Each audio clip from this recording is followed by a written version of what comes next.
Imagine with me.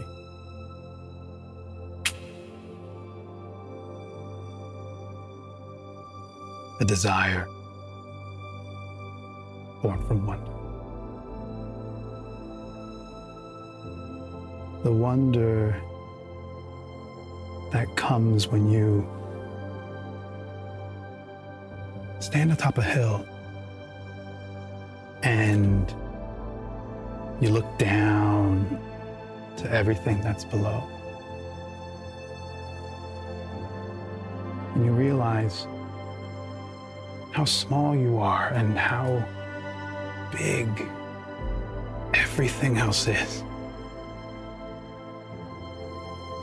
There's so much to see. Imagine everything that there is to do. All the possibility.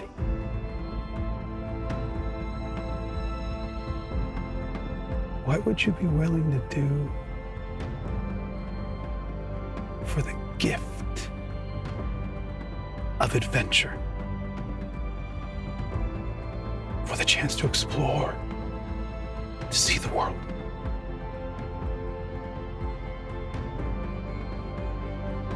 What would you do?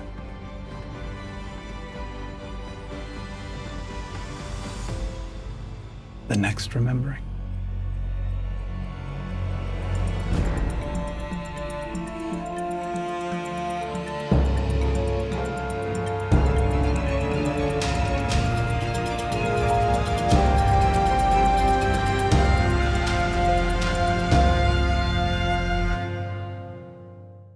You have all arrived at the old camp. It is very late at night. You still have the light source active. And with that, you were able to quickly see that this abandoned camp has been disused for a very long time. There's piles of long, rotted wood overgrown with vines and moss. Some tattered tents remain partially standing, weathered from the elements. At the center, there is an unlit campfire. There's some wood stacked near there, left at the ready perhaps by the last person to have stayed here. That wood is, however, damp, and in its current state, there is no chance for it to catch fire. Though you do have the means to address that if you so choose. You have oil. But in this moment, you stand before what looks to be a grave marker. There are faded words on it. The fallen are the only ones that you can make out. What do you do? I would like to check the area for any signs, particularly of Leo and myself having been here before. Oh, man. Go ahead and roll for me. You're checking for signs. This is an investigation check. Oh.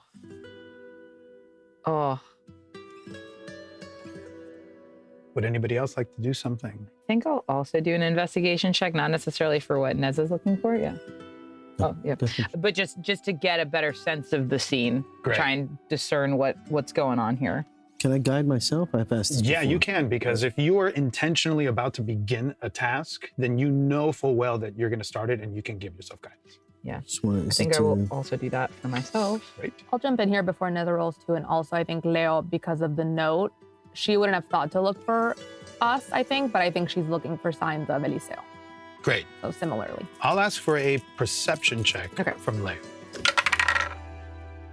Here we go again with the bullshit. Woohoo. Natural 20. Oh, 20 for perception. Straight 10. Straight 10 for investigation. And Neza, how did you do for investigation? 2 and a 2. A 2 and a 2. Beautiful. 2 2s. You don't see signs of anybody having been here. There's no sign of... You don't see anything, actually. Your eyes are closed. You're right. Yeah, your eyes are closed while you're doing this It's investigation. Yeah, this is bad. And what you do see is that this place has been kind of tossed and turned by maybe some weather, gusts of wind, and that's all that you can really gather, both of you, Neza and Catalina, with your investigation checks. And even as you're leaving to kind of look around, the one thing that keeps tugging at you is this grave marker with the words "the fallen" on it. Leo, with your very high perception roll, you're able to clock your surroundings. There's absolutely no sign of Eliseo. And everything here seems normal. It's night. You hear the sounds of crickets. You hear frogs in the distance because here at the old camp, there's a body of water that's nearby. You're almost on the edge of a lake. And with your perception, you do spot a couple of things at this camp, namely a raft here that's already a little bit rotted, and some of the vines and rope that's used to tie it together has started to come undone. You're able to gather that whoever stayed at this camp, which you know is an old outpost for hunters, now disused, clearly would at some point venture into the lake, perhaps as part of their patrol. Everything else seems completely normal, nothing out of place. What you would expect from a disused camp. When Neza was talking to the fallen, did I hear that, or was that just in Neza's mind? You heard it. Okay, so the name the fallen does at least mean something to me. Yes. Okay. I think Leo, since we're all also as a group, will turn to everyone to say, this seems like no one's been here in a really long time. I think no one's passed by at all. What did the letter say, Leo? Yeah, it's a like old camp question mark. And the Yes, and the it map? said old camp and that weapons are buried at the grave marker, which I can only imagine is what's here in front of us. And the map? The grid, I don't know if that, I don't see where that would be used here, but here. And Leo will pass the note back to Neza so you can see what he wrote. Yeah. Do I see a shovel around at all? Allegedly. You do actually. Okay. Well, you don't see anything. But if you, I imagine Catalina kind of thinking out loud, do I see a shovel around? Shining my shield around. And Leo, you hear Catalina ask that kind of out into, almost as if Catalina's talking to herself. Yeah. You saw a shovel because you saw everything. And you do see propped up against the logs nearby on the other side of the stack of logs, you do see a shovel sticking out. Okay, so Leo will walk over there and bring it to the group. It's buried into the ground a little bit, but it doesn't take you much to just heft it out. Okay. As a starting place, perhaps these circles refer to where these weapons are buried in this grave marker thing? expansive Righteous place. path. Oh, I don't know, maybe not, yeah. Before Leo starts digging, I'm gonna look to Neza and say, does this grave look familiar to you at all? Like, have you ever seen, do you think there's someone actually buried under here? Well, the likelihood is that there are many people from whatever happened here before.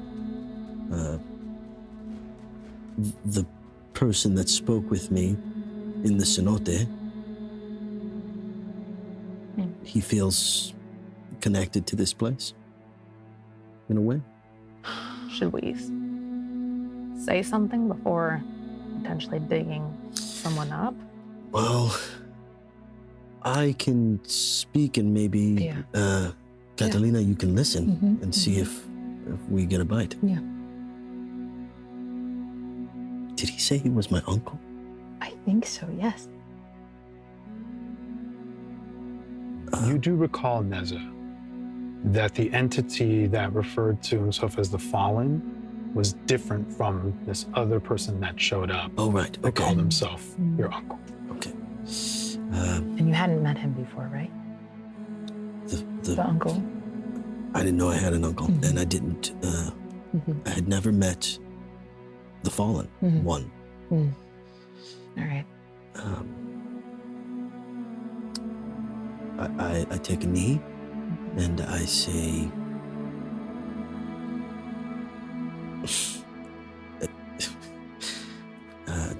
hello, this is El Coyote.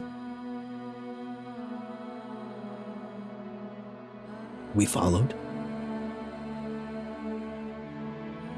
We have faith. We're listening. Catalina, would you like to do anything to assist this? Yeah, I'll do guidance, and then I guess religion.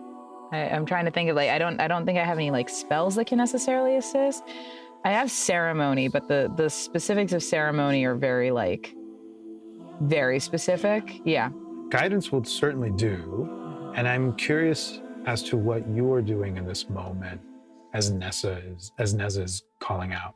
I mean, every time I've been able to access this spirit realm, it feels sort of instinctive. So I'm trying to harness whatever aspect of that is open to the spirits. I think this is the first time I'm trying to replicate a sensation that for the most part has just sort of happened upon me for the most part. Okay. You Yeah. You cast your guidance, and you both in your own ways are opening yourselves up. Catalina, you feel whispers. To feel, although very distant, something reaching.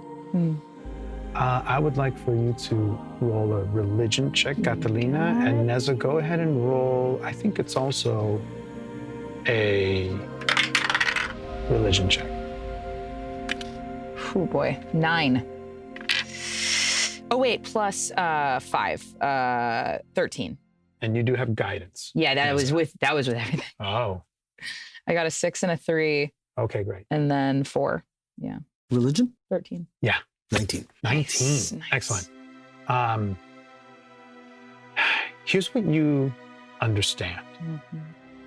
You feel a thread, although thin, connecting you to something similar to what you experienced in the cenote. Catalina, you hear those whispers, and it's taking some adjusting to, because you have heard a voice, singular now in hindsight, the spirit of the river calling you forth. And now you're feeling more of a cacophony on occasion. Not again. Multiple voices coming, but they're so far away, and then they back off. Neza, you feel a connection to a presence. It is a thin thread towards this grave marker, but you just feel it calling you towards the cenote. And as you call out, you just feel that thread pulse a little bit. And it's almost as if you flash back into the cenote for a moment, and then you're back here. And there's the sign, the fallen. I can't hear anything.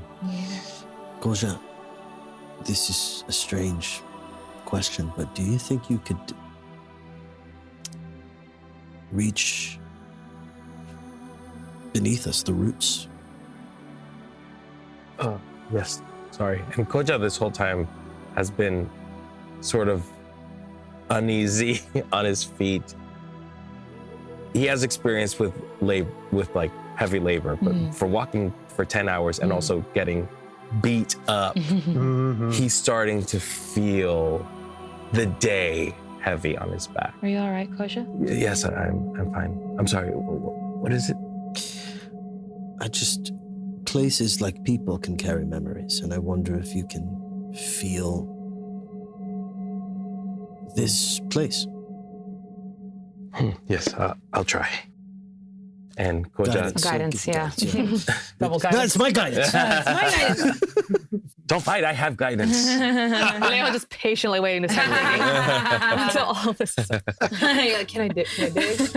Koja gets on a knee and touches the ground, feeling around in his fingers for something familiar, waiting for the land to speak to him. Please roll a nature check for me, Koja, with guidance. You're allowed, but it is not. Oh, okay. In our hearts. Mm-hmm. And guidance is a D4? Is a D4. D4. Little triangle. Where are you? There you are. That's a 12. 12. We're doing it, guys. We're really doing it today. 12 is not bad. Yeah, it's What does it look like when you try to commune with the earth? Yes, so when Koja communicates this whole time, he touches the ground and feels around in his fingers, and the sort of like mending green sort of silky waves that appear when he's sort of healing and mending and curing like seep into the ground and sort of search like roots looking for a water source. You can feel those roots going into the ground, this kind of magical energy that you're emanating, and they start to, it feels like they're making contact with something. Roots from the trees and the plants that are around you. You do pick up on something, as if the trees are giving you a sense of what this place was like, or sort of energy that was last left here. You feel emptiness because this place has been empty. And you feel one other tug, as if through that connection in the earth, something pulls towards you. And you flash at La Lomita, underneath this large tree, and you remember your brother there. You're looking down, and you see your brother old, struggling to make his way up the hill. And from behind you, you just feel the wind like a breath wrap itself around you, and then you're back here. What you feel is that in this place, there must have been the air of longing, but so distant. Perhaps it wasn't from this place at all. Maybe it was carried here by the wind. You can't quite gather the exact source, but that is the impression you're left with.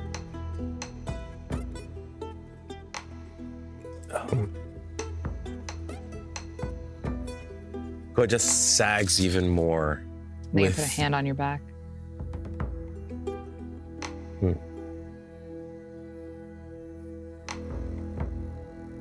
I sense nothing except for a faint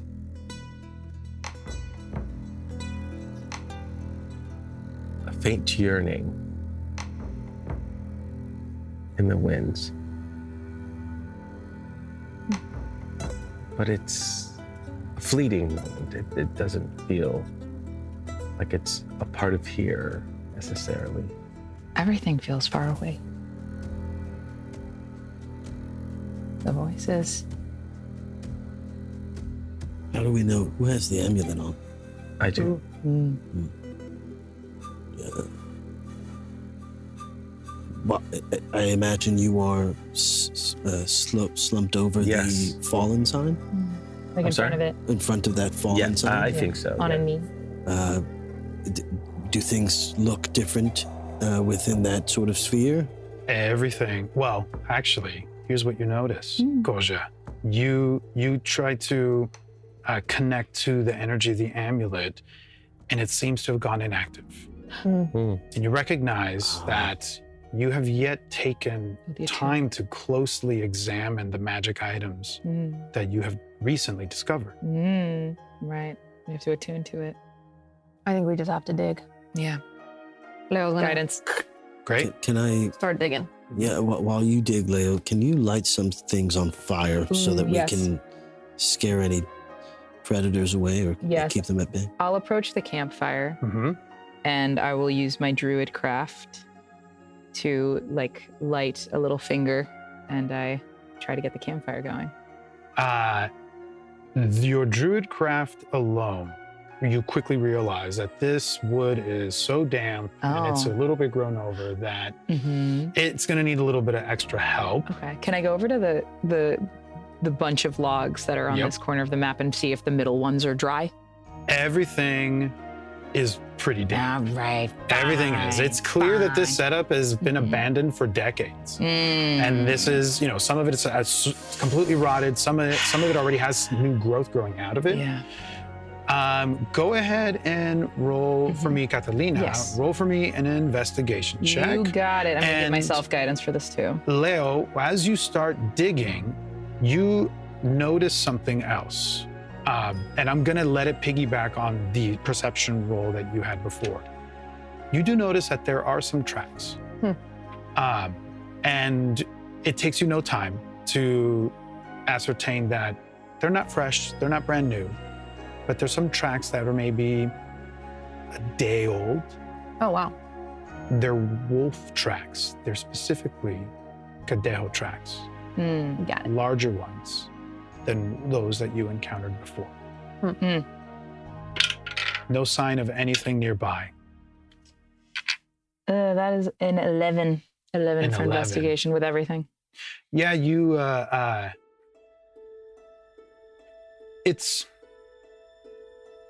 gonna take some extra effort than just your natural fire.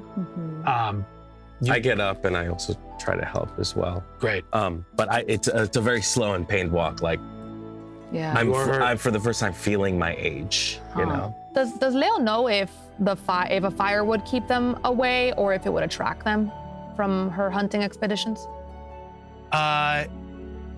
You Cadejos, the Cadejos. lesser Cadejos, when they see a campfire and a campsite like this, I think the relationship that the hunters have established with the predators in the natural world, there usually is, they'll usually keep away. Okay. So I think I'll turn to Neza, who I think had the oil. Because as I'm digging, I'm realizing people are moving around and I've seen these tracks, and I'll say, I think we need to light some fires. There's clearly been some Cadejos wandering around here, and I think the only thing that'll help light this wood is a bit of a fire starter if we still have some. We have a little bit left. Are you going to? Okay, Catalina, take that. I'll take the smallest amount that I need. I just put it on the, well, no, I guess like fire start in the middle. So I'll find like the middlest part of the wood and I'll douse that log in a little bit of the oil. Great. And then I will try to light it again. Roll for me. Oh, here we go. Okay. I think this is a nature check. A nature what check? you're doing, you're playing with fire, oil. This feels okay. Okay. To let that be something in the natural. Okay, I'm gonna give myself guidance. Great. Okay, that's way better. 17 plus 2, 19 plus 2, 21. Great. And it was going to be successful, but what I'm determining is how much gets depleted from your stock. So yeah. you still have some left. You don't Okay. use the entire. I'll say that you had about 4 uses left. Okay. It's now down just 1 Okay, so three left. of that. Okay. Because I know that we did Yeah. deplete some Yes, of we it did. before. Oh yeah, we've been using this thing. We've needed it. And it lights up. Gives you exactly what you need. Your druid craft, with a little assistance from Koja's as well, lights up that fire. And it's the center fire, right? The campfire that we're lighting up. It feels good in this night air. There's something about this area, maybe because you're near a body of water where even in this sort of subtropical climate, the temperature drops a little bit at night. You're near a body of water. It feels cooler, and there's something comforting about the flames of this fire and the warmth that bounces off from that. And Leo, you have a shovel in your hand. Yeah. I'm digging You're digging. until I hit something. That's too damn bad. You keep digging. Great. You dig. Game Master, Yes. I'm going to go up to Koja, Yes. give you my hand to sort of, are you still slumped over or have you moved over? No, I've moved to help. Yeah, you're in the campfire area. Yeah, Near the campfire. Catalina. I'll just put my hand on the small of your back and sort of usher you towards a log, as if to say you should take a rest.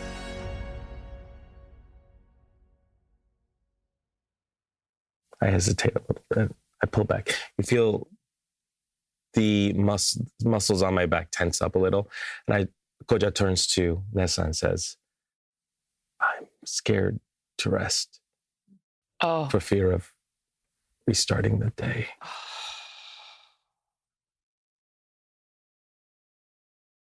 Well, I won't let you fall asleep, but you should sit down for a bit.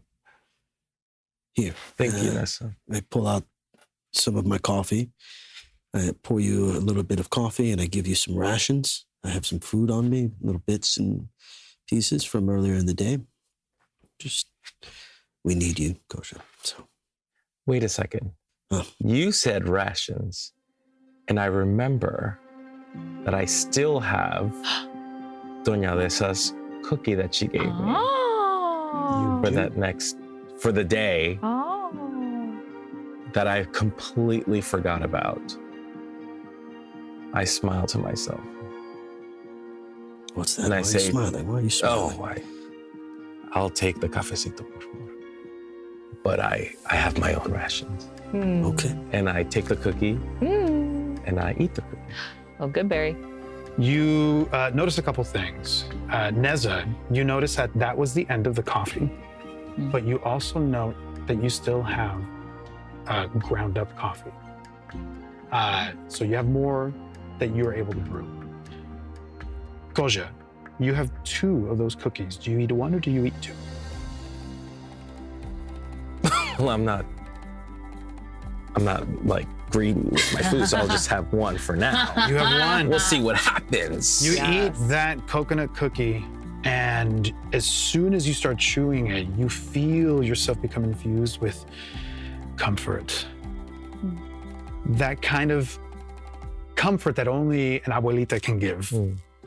And you feel that as you bite and chew and swallow, you feel your body immediately absorb that, and you regain 1 hit point. Would you say that over the course of us being at this camp that we've taken something to the equivalent of a short rest? Not quite. But I want to use my butterfly clip again. You, as you're still kind of gathering and addressing some things, but as that dawns on you, Catalina, this does seem like the perfect place to take a short rest. Yeah. But it looks like we have a couple of things that we're looking into before that opportunity arises. Fair enough. I'll also walk over once Goja's settled. I'll unclasp my armor, take it off, and help Leo dig. Great. Neza and Leo digging at the grave marker, and it takes you very little time. Buried just about a foot down, you find 2 wrapped up cloth bundles. And you recall that on the note that you have, it says weapons at the grave marker. And you realize right away, it looks like they are, one of them it looks like it's wrapped around something long. Another one it looks like it's bundled around something that's a little bit broader with a little bit of a curve. But as soon as you grab at them, it takes you no time to realize you pull the cloth up and there's nothing in there. Oof. What? They're empty, but they were wrapped as if they contained something. Koja, can you? Yes, of course. I go up and I take the amulet just to see if there's anything. Guidance. The amulet remains inactive. Dang. And you think back and you realize that it must have stopped feeling that kind of warmth and warbling. I don't know, maybe at some point after you left the cenote? So I have a question. So the bundles, when we took them out, they felt like they had stuff in it, and then I opened it and there's nothing. The bundles, as you started to uncover them, it looked like it was wrapped, and it almost looked as if it had something substantial inside of it, sort of. And then as soon as you went for them, it's not that it changed. It's not that it ever felt like there was something there. Okay. It's just visually, it looked like they were wrapped around something. But so someone there must was have nothing taken there. it. Yeah. Oh, maybe it was us. Maybe it was us. I can take the cloth out and there's nothing. There's it's just nothing a there. cloth. I'd like to do an investigation check on the claw. Yes. Guidance. Guidance on the investigation check, and go ahead and roll investigation. And I would also like everyone's passive perception. Please. Passive. Oh, boy. 12. 16 for Leo. Oh, okay. Yeah. That's a 12. 12 for investigation. You're looking at the cloth, and it's just covered in dirt at this point. But there's nothing spectacular about it. It almost looks like just other rags that maybe were at some point a part of like a sack, and that they just got cut up, and then used to. No discernible materials made from something from Alma, maybe? Yeah, it's definitely made from Alma. It's definitely material that's familiar to you in Alma. It's a part of that bark cloth that gets then pressed and then made into this sort of, it feels kind of like a burlapish sack to transport stuff in. I am going to pick up my plate armor, start to clasp it together again, and then try to figure out how much night is left. You have about, you'll know this. You have about maybe 3 or 4 hours left. That's not a lot. No, It's but maybe we can see what we're meant to see at first light when sun is rising. Passive perception, 16. 16 for Leo. Leo, while this is happening and you pull out these two now, empty wraps, something else stands out to you. There's another little cloth that's sticking out underneath the layer where these 2 other wraps were. What do you do? Yeah, I want to pull at it and see if it reveals something or if it's like a dirt cloth, something else. And I just want to keep searching to see if there's anything else that we haven't found. You start moving dirt around and you pull on that corner of the cloth that was sticking up, and there's something of substance there. Meh? You move the dirt, you pull out a smaller bundle, Meh? and it does feel like it's wrapped around something. Do you open it? Yes. What it reveals is a small journal. Open the journal. It is also at this point where it becomes clear to you all that this grave is no grave at all. There's no body buried here. As you've been moving the dirt around and searching, there's no body. There's no bones, there's no remains. Yeah. There's these 2 bundles that were wrapped that supposedly may have had weapons in them but are empty, and then there's a smaller bundle that had a journal. And you open it, yes? Yes, and I haven't said anything yet. So I just want to open it first and try to see what's in it before. I don't know, I mean, maybe Neza's next to me in which case it No, doesn't I've matter. turned away. I'm clasping. I want to sort of see what's in it before alerting anyone else. Oh my God. Oh my Right. God. In this journal, most of the pages are blank. A lot of pages are torn out. And as you flip through the pages that are there, you notice a few sketches. Some are of familiar things. There's a sketch of the fountain in the festival square. There's a sketch of the big tree at La Lomita. And then there's some sketches of unfamiliar landscapes. Something that looks more like a marsh, something that looks a lot more mountainous. Trees that feel a little bit more like desert, cactuses. And it's only in the final page that you find writing. But before you even read that writing, something strikes you, Leo. You've seen journals like this before. Your father has journals that are just like this, the leather cover, the way, the feel of it, the look of it, the way that it's been pressed and tanned, and how that leather cover is sewn around the wood that makes the hard part of the cover. You've seen these. Your father has them. Did you read the final page? Yes. It says, "For the fallen."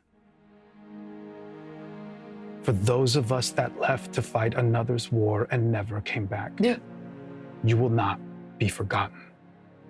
And then there's a list of names. Alesso, Natali, Marcos, Emilia, Mileo, Anderes, Haleska, Torres, and the list goes on. Can you repeat that, Luis? Can you repeat the last page? Oh my Not God. the names, just the last page. It says, for the fallen. And underneath that it says, for those of us that left to fight another's war and never came back, you will not be forgotten. And underneath that is the list of names. Do I, scanning the names, recognize any from just people I would have known or my dad would have talked about? And then do I recognize the handwriting of this? You recognize your father's handwriting. Most of the names don't stand out to you, but a few of them, one or two, you may have heard your father talk about. Maybe people that were from Alma. Most of them are unfamiliar. Oh my God. I'm gonna just walk over to Koja and sit next to him and say, this was in the grave. I think it was written by my dad. And flip to the last page. Does this mean anything to you? Now, I know for a fact that there was a time where people would come to take soldiers away. And my mind immediately goes to that. And I relay that information. But I would like to do a history check to see if I know any of these names myself. Yeah, give me a history check. Oh my God. Come on. Roll high, Roll good. please. Okay, 17. Hell yeah. 17.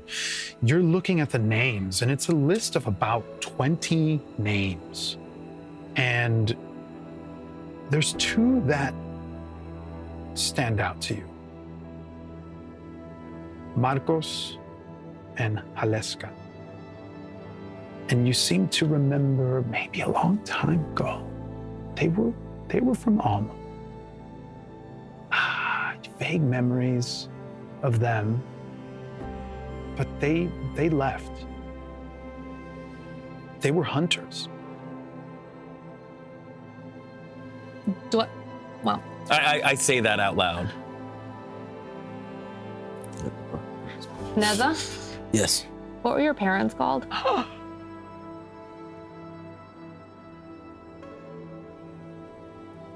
can't remember.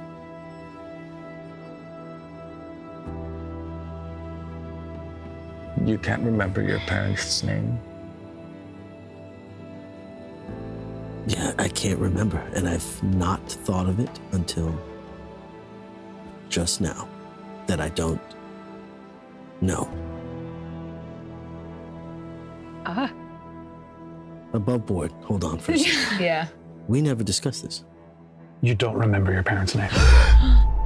And I okay, and just to make sure I didn't just say something Leo doesn't know, you had mentioned that I knew his parents were hunters and had been killed, quote unquote, or disappeared. And your grandmother Session Zero, I was a remember that. hunter? No, my grandmother, Oh, she was different. She was from somewhere else. yes, Oh my God. I don't know. Oh my God. Neza turns around and walks off and starts talking to himself in a direction. I don't know. Can we where. hear what he says? No, he doesn't even really. It's things happening in his brain. Synapses firing, and he's just trying to ground himself by holding on to anything. I want to look at the journal, and I would love to try and see if like, is there a Marcos in the house? Is there who's in the building? Communicate? Yeah.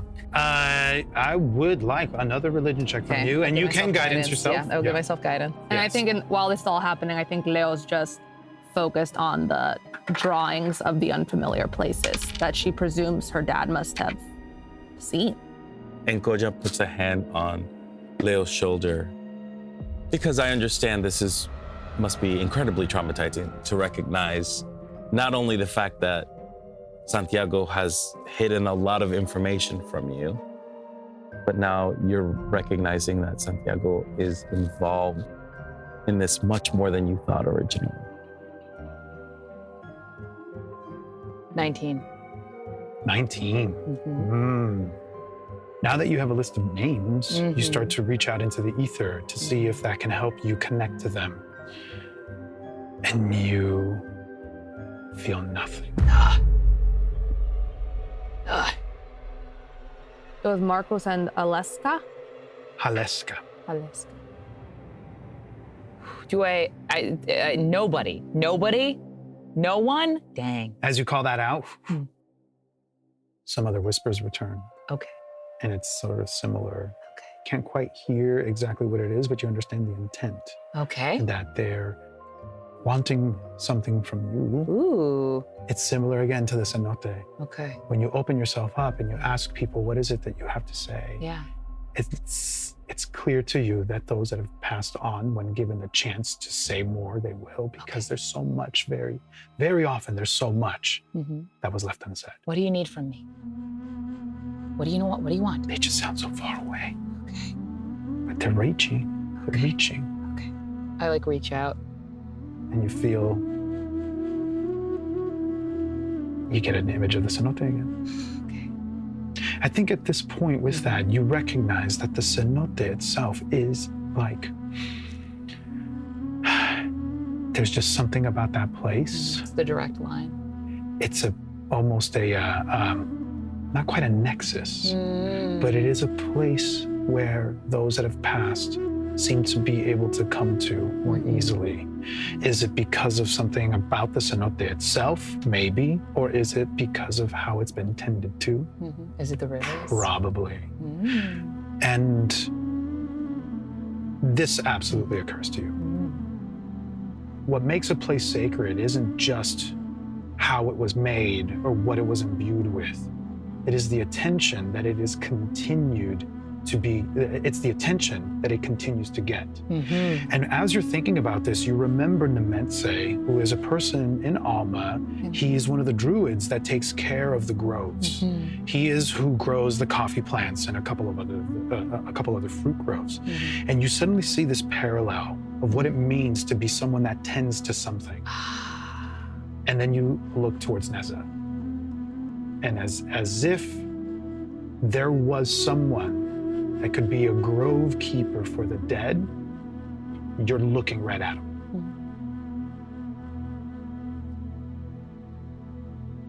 I read the names of the deceased out loud in hopes to sort of catch Neza's attention and to also give honor, like it says in the notebook, that these names will not be forgotten. And I want nature to remember them as well. I want where we are to take stock in their names and the power of their names. Go ahead and give me a nature check, Koja. And this is happening right on the heels of Catalina opening yourself up to the sort of ether, making this recognition about Neza. And what is your nature check? 17. 17. It's happening almost harmoniously. Catalina opening up to the spirit realm and making these recognitions while Koja opens yourself up into the ground, into the natural primal realm. You call out these names. You feel like a sigh. Neza. You can't tell if it's in your head, if you're remembering something that you saw in the cenote, or if it's happening right in front of you, but you start to see wisps. One wisp, another, as the names are called out. Neza, you start to see very vague forms appear one after another in front of you. Here's what you recognize. After having seen the fallen in the cenote come to you, it feels very similar to that. You're seeing multiple individuals, some of them wearing armor, wearing clothes that are unfamiliar to you, and it remains vague. And a couple of them look right at you, and they go as if they're going to draw a weapon, and they hold it right at their side, give you a nod, and you feel almost as if in seconds, there, just the cenote comes back to you.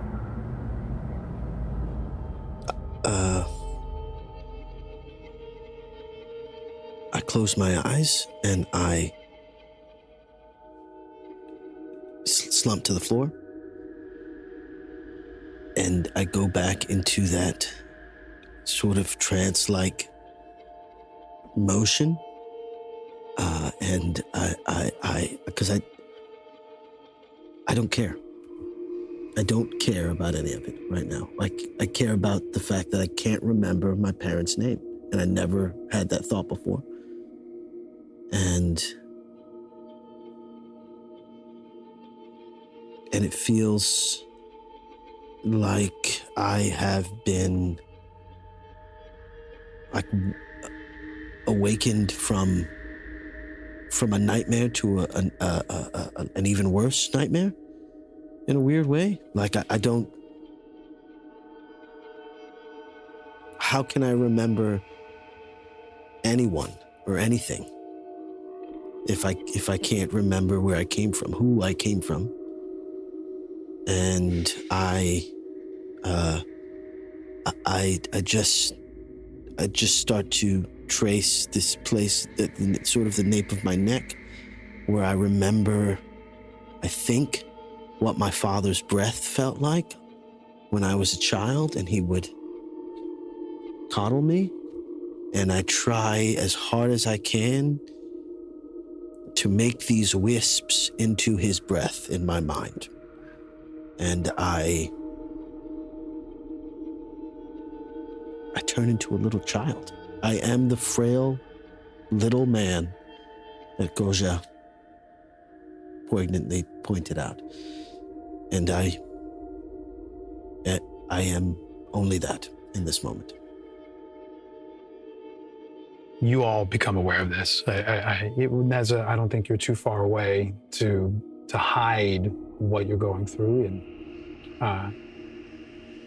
he's not even aware. He's not here. He's in a fortress in his mind right now, trying to see their faces, because I've always held on to that memory of what it felt like when his breath was on my neck and he was rocking me, my grandmother's song,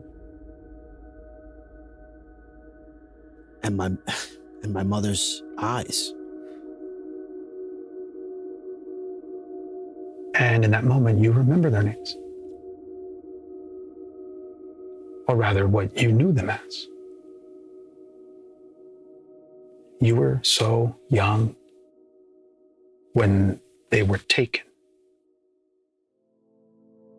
And you just have in your mind the name that you knew to call them by in your heart, Mami, Papi. But their faces, even as a child, you remember it. The look behind their eyes, their smell, the breath.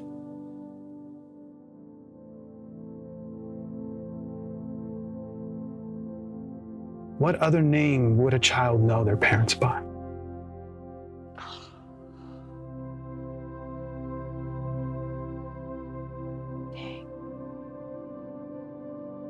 I don't know. I just mom and dad. Yeah. And as you think that, mom and dad, they almost become clearer. Something about them, something about the voice they would use when talking to you, the tenderness behind it, the encouragement, the hope. the hope of what it is to live your life so that those that come after you, your children, can have more than what you had. My eyes open suddenly, and I frantically look through. Everything's a bit disheveled on me because I've had this armor on that I don't really wear. And I'm looking for parchment and quill, and I find it on me, and I start to write furiously. Great, you do. Yep. And it is at this point, everybody in their respective place, sorting through everything that's been happening, the long walk and the new discoveries. As you're sorting through all this, a weariness catches up to you, one that you are aware has been staved off for a time, perhaps because of the coffee that you shared earlier. Oh, no. Koja, you do feel a little bit of a boost. You've been pushing yourself so hard that you haven't had the time to closely examine your newfound magical objects. Your resources are low. Some of you are wounded, and you are truly in need of at least a short rest to heal. And then you see that campfire burning and calling towards you. But because of this, I do need you all to make an exhaustion constitution saving throw. Koja, you get to do this at advantage Oh, no. because of the coffee that you just had. Oh, no. Thank you, Neza. Oh No. my No, that's not God. what you rolled. Yes. It's a 1. It's a 1. Wait a second. That's bad. It's so Exhaustion's really bad. Eek, eek, eek. And it's a DC 10. Oh, God. Well, 10 meets it, beats it. 13. 13, you make it.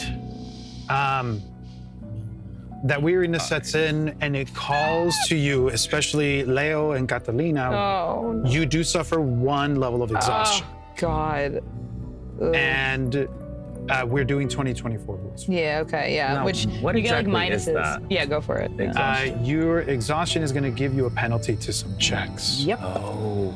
And they're bad, and no. they stack when They you will get stack. Right now, I believe it's a -2 Yeah. penalty. Each time you receive it, you gain 1 level of exhaustion. When you make a D20 test, the roll is reduced by 2 times your exhaustion level. Basically, it's like there's just like scaling minuses. where do I put it on the There's conditions. There's like a button that Yes, says conditions along the Oh. right side, 1 level of exhaustion. My speed is reduced by the number of feet equal to Oh, 5 shoot, times my wow. exhaustion level. It's just bad. It's not good. So your speed moves down by 5 at this point, And my checks are -2. and I your believe. checks are -2. Yeah. All your D20 That's not checks. good. Yep, it's not good. And the more you don't rest, like then Yeah. it becomes a -4, and it's -10 to your movement. Then it's a Yes. minus. Yeah, it's bad. Holy Is that put crap. anywhere? Like, I just have to remember that. No, you can go into conditions and exhaustion's all the way on the bottom. Yeah. The way it's written though is a little confusing. Yeah. So if there's a Okay, well, I'll yeah. Just take double note of check. it. Yeah. I'll remind you. Yeah, I'm sure you will. I'm sure you will. You Yeah, will. all checks -2, Okay. and speed is -5. 25. Yeah. yeah. Okay, or- I'm for you, it's 30. weirdly, yeah. Yeah, because Yeah. your speed is naturally Yeah. 35. yeah. So unless you say otherwise, I'd like to know where you might settle down to take a short rest, because now it really dawns on you that you really need it. Oof. Mhm. Dang. There's the fire burning, Yeah, Leo is, Warmly. I think, looking through these drawings. and Neza, where are you? I'm facing away from them. I'm sitting on the floor. Where did we come from? We came from this way. That's where I'm facing. Okay. Great. Can you move me next Excellent. to Leo? I'm so sorry. Oh yeah, right next. Thank you. Just in case. Yeah, Just in case. we're both red. Okay. And Luis, I'm You're at gonna be the further edge out. here. Yeah, I'm not near the campfire or anything. Yeah. Dang, you said I need some alone time. One of my favorite times in anything is like where people set up for camp. It's just like, oh, it's so interesting. A couple things. I'll bet. As you couple. settle in to start to take a short rest, and we'll do the sort of housekeeping that comes along with that in a moment. Koja, you do notice that part of what helped you stave off that exhaustion is the coffee that you just had. And there is more, and there is a burning fire that will allow you to brew some more if you so decided to during the short rest. A short rest isn't you completely checking out. It's you doing very, very minimal activities, see. like reading or relaxing. It's not falling asleep. Mm-hmm. And it also gives you the opportunity to more closely examine some magic items that you have found. So, Goja, you sit down for the short rest and you pull out the mirrored tile amulet, and you're already attuned to it.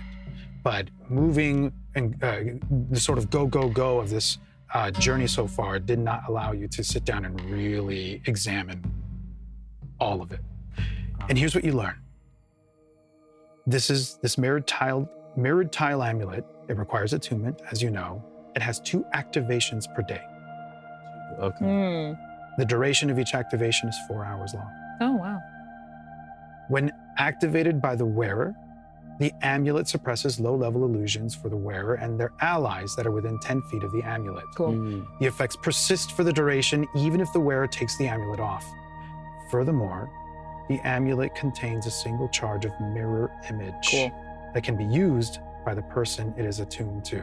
Brilliant. You feel this, like you're looking at the mirror and you almost feel it burst, multiple reflections of you. The amulet regains all charges after a long rest, if in the possession of the person attuned to it when the long rest is taken. Because you were already attuned to it, you didn't have to do any further checks to determine that. Catalina, I need from you either a religion check, an arcana check, or a nature check. You got it. All my dice. You had some time with the butterfly clip, but you haven't communed with it, attuned to it in the same way that Koja has. Okay, I'll do religion.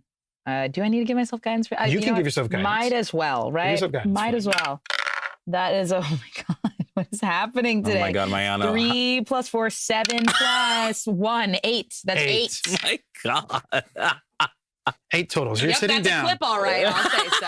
And weariness. Yeah. And this would have been a check that you would have had at disadvantage also. Oh, you're right. Yeah. Oh, yeah. No, Sitting let me down. just see if I get lower. What is it? That was the 17. Oh. That was the 17. Here's what you know.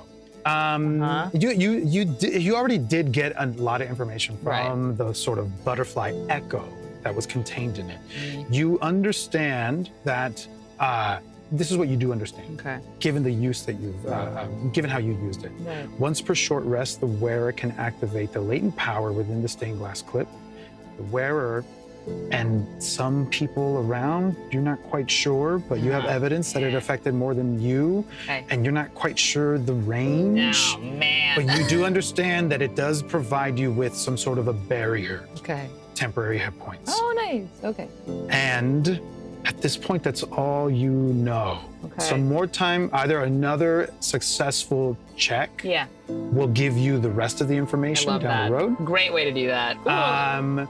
Or more time with it Cool. will give you more understanding of what it I does. just put it back in my hair, and I look to Leo because I think that we both are feeling it, and I just put a hand on her back. And you take a short rest. At this point, go ahead and click the short rest button. It's a little campfire icon. And it should say short rest. Fire. Oh.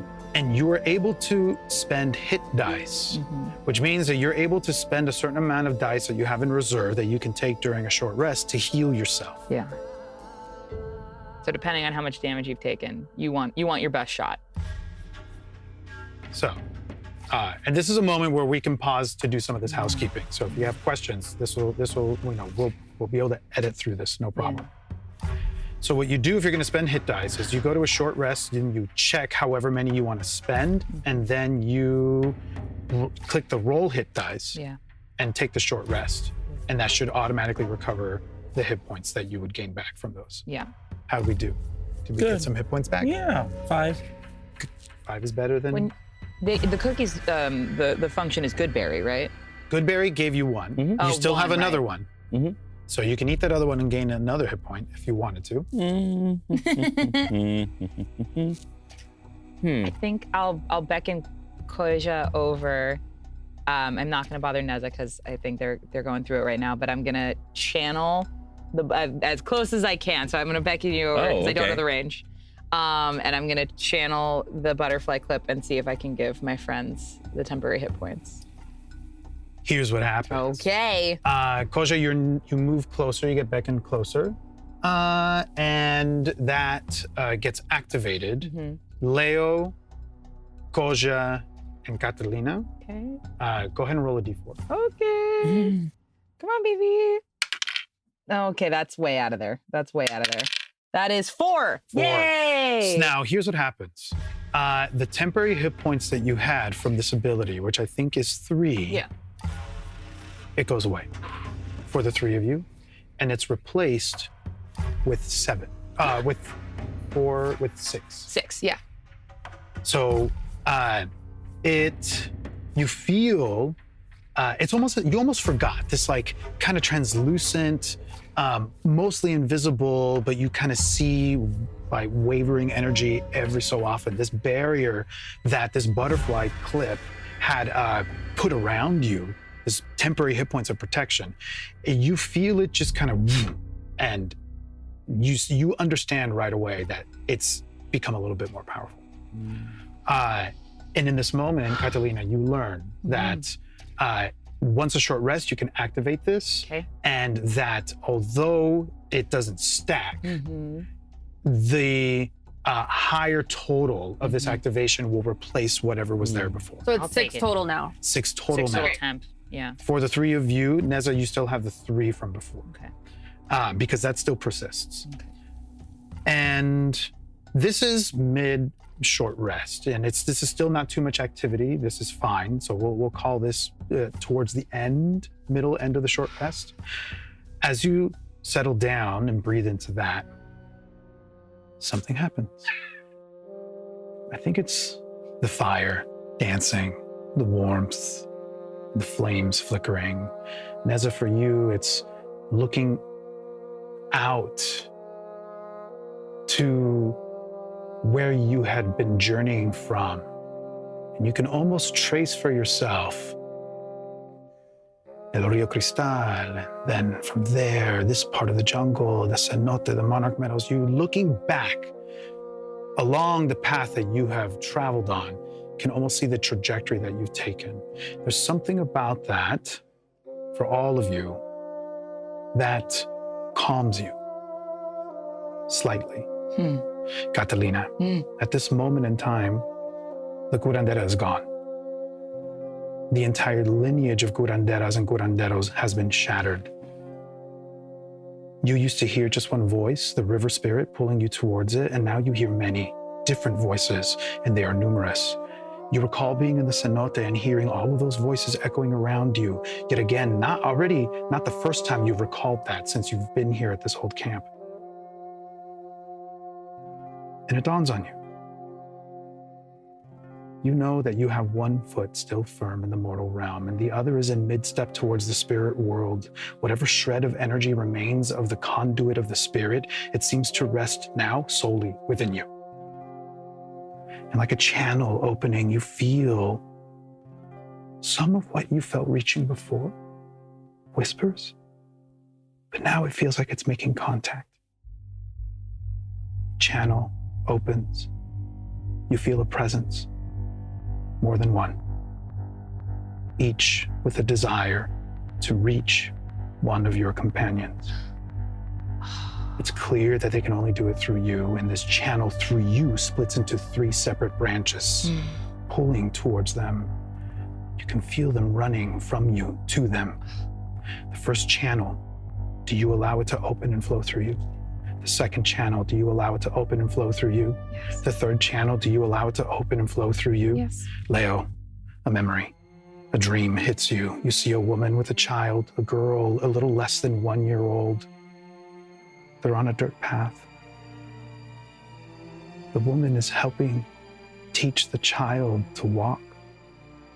She's holding the child's hands as they take one unsteady step forward at a time. The steps are shaky. There's almost a stumble. And then another stumble until things get even more unsteady, and finally the child falls back right onto her butt. Her face scrunches, upset by what just happened. You hear the woman speak. It's okay, Leo. Come on, get up, let's try again. And then you're in a garden. The same woman and child are there. The child sits in the woman's lap. There are recently picked flowers laid out in front of them. The woman points at each flower one at a time, calling out the colors.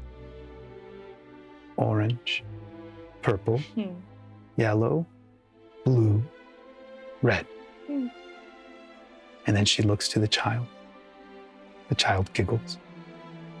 And she repeats the colors again to the child. Orange, purple, yellow, blue, red. Orange, purple, yellow, blue, red. And you hear her say to the child, to find your way through, remember the story true. Orange, purple, yellow, blue, red. And then it dissipates. Koja, you are back where you just were, walking up the hill at La Lomita. At least where you just were in a recent thought. You're with your brother. He moves slow. Though he is a year younger than you, his old achy limbs are no longer able to keep up with you.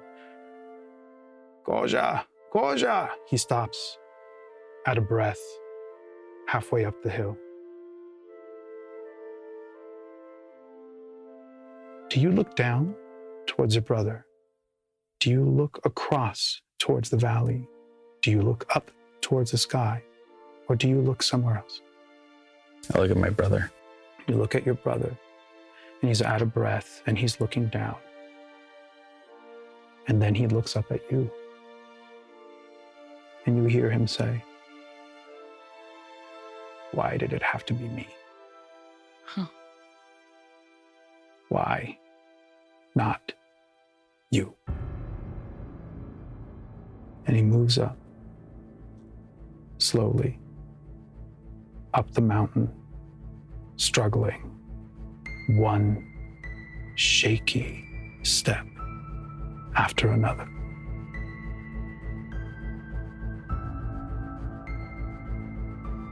You feel something behind you,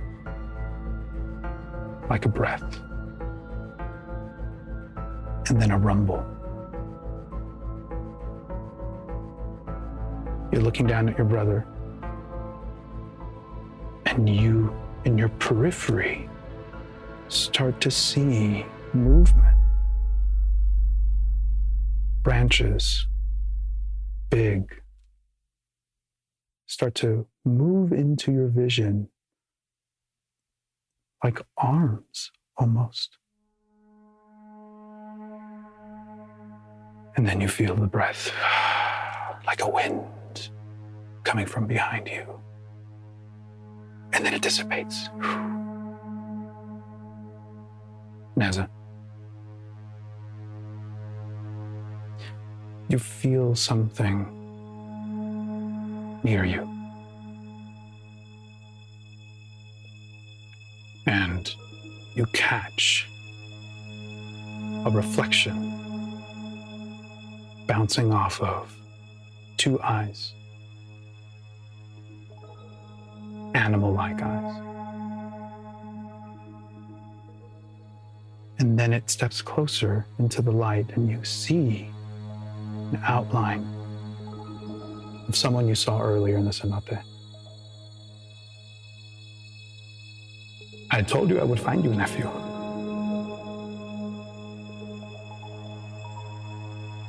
She, and he sort of nods towards Catalina. Having her around helps. Neza,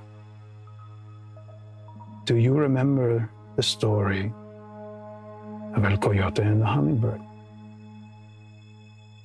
Yes. Will you tell me that story?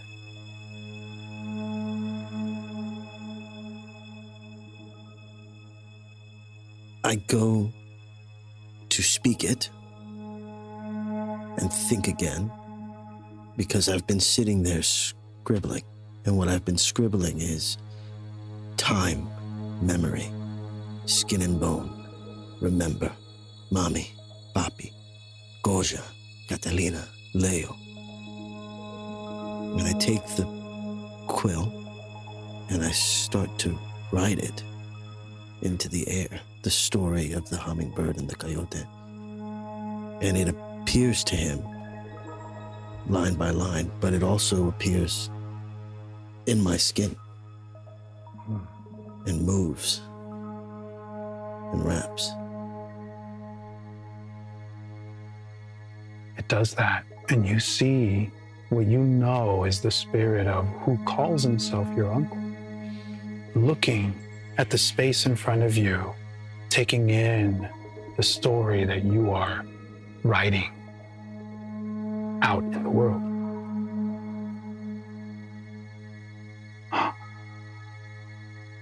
So, nephew,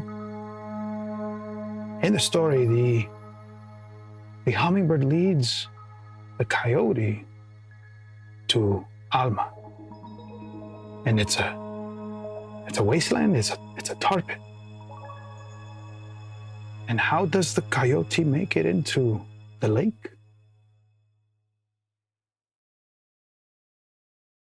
How does the coyote make it into the lake? Right. In the story, right? Is the hummingbird or el coyote? What makes the tar pit into Alma in the story? The hummingbird. The hummingbird breathes life into the tar pit and the bodies of the other coyotes, his family. Out of them, Alma is born. That's right. That's right.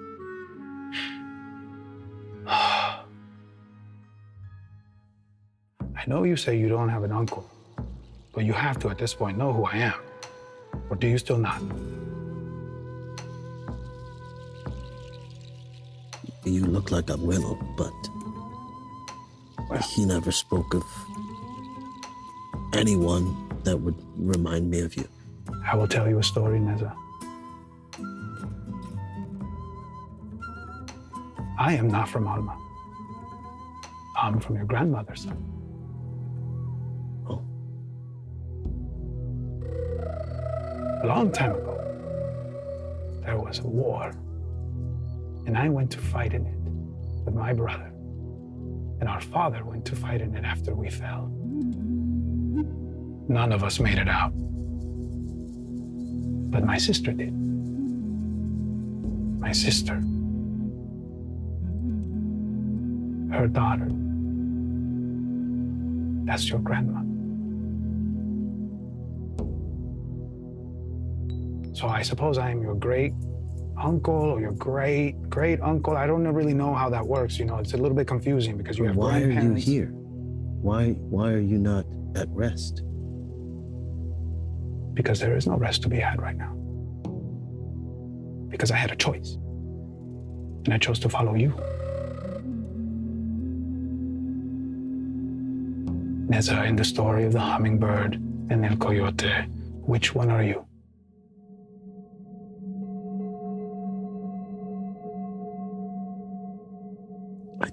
I thought I was the coyote.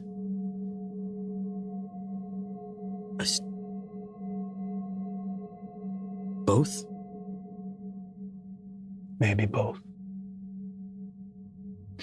The funny thing about that story, what if that timing is different, Neza? What if the hummingbird and El Coyote came to Alma and Alma was already what it was, and maybe it wasn't that it was a tar pit wasteland that then became Alma. Maybe you were meant to come here to prevent it from becoming the wasteland that they're trying to make. I'm just gonna look behind me. Are any of them aware that I'm speaking Can I to a hear? ghost? Everyone is in their own reverie at this point, but give me a perception check to see if you notice anything happening. Ooh. Yeah. The three of me you. or- oh. Anyone who is nearby Koja, I think you're a little bit too far away. I feel like I know. I must know because they asked me, so I'm channeling. Oh, yes. Yeah. Actually, I'm sorry. No, you're good. Catalina, you're in this sort of liminal space. Your threads are connected to every single person. You're aware of everything that is happening. So I think I go like. I think Neza's back is towards you at this point. I turn you are towards watching him. the back of You can see Neza. him. Yeah. So I'm going to seize an opportunity here if I can, and I'm just going to look at Koja wherever he's at, and back to my uncle, and say, "Do you know him?" Your uncle turns towards where you were referencing Koja. The orc. Do you know him? Do you know any like him? He looks over at Koja and he comes back. And he says, I don't know. Guidance. This is the theme of the day. I do. Again, you're gonna guidance. Guidance. You're the spirit of your uncle. He turns, and at first his face is scrunched up with confusion, and then it's almost as if it goes into focus. And he looks at all of them, all three. Koja, Leo, Catalina, and then back at you. Ooh, chills. And he says, of course I know them through you. But if you're asking me if I have been out there with any like them, the answer is yes.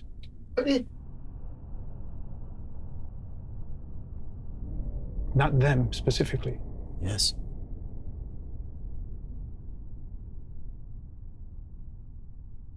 Where do the alpacas come from?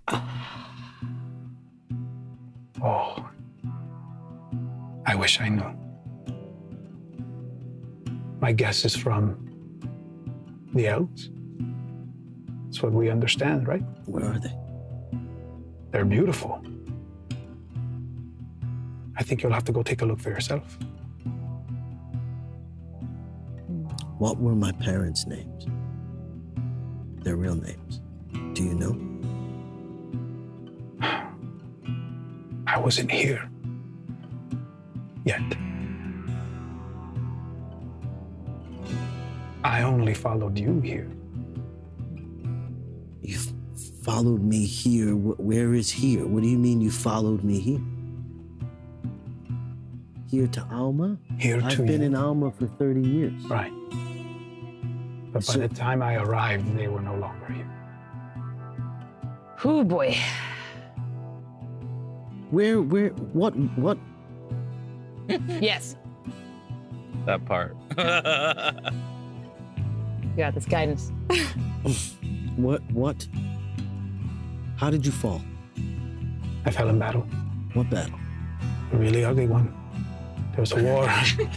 There's a war going on. I think they set us up, to be honest. I think we were meant to be... Who set you up? We don't know. There are two different people that were at war, at least in my time. The Guajarin nation and the Alamara people. Okay. And we were conscripted. From elsewhere, not from Alma. No. From my grandmother's. Yes, from where your mother's line comes from. Where is that place? What is it called? It's a small town. And I wish you could see it. The sky, magnificent. The stars would light up. So bright. It wasn't like here. Here it's hot and more humid, and over there it was different. I miss it. I will tell you all about it one day, Neza. But I'm afraid I'm out of time. Please don't go. Please don't go. You can feel him getting pulled away, almost dissipating.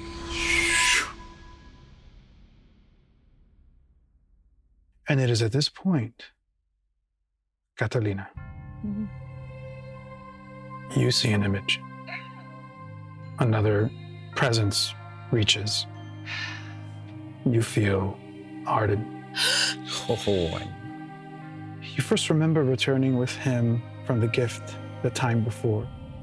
You remember how uncertain he was with how to provide comfort to the people in grief. You remember how eager he was to help, the way his hand felt on yours, and how badly you both needed your own comfort.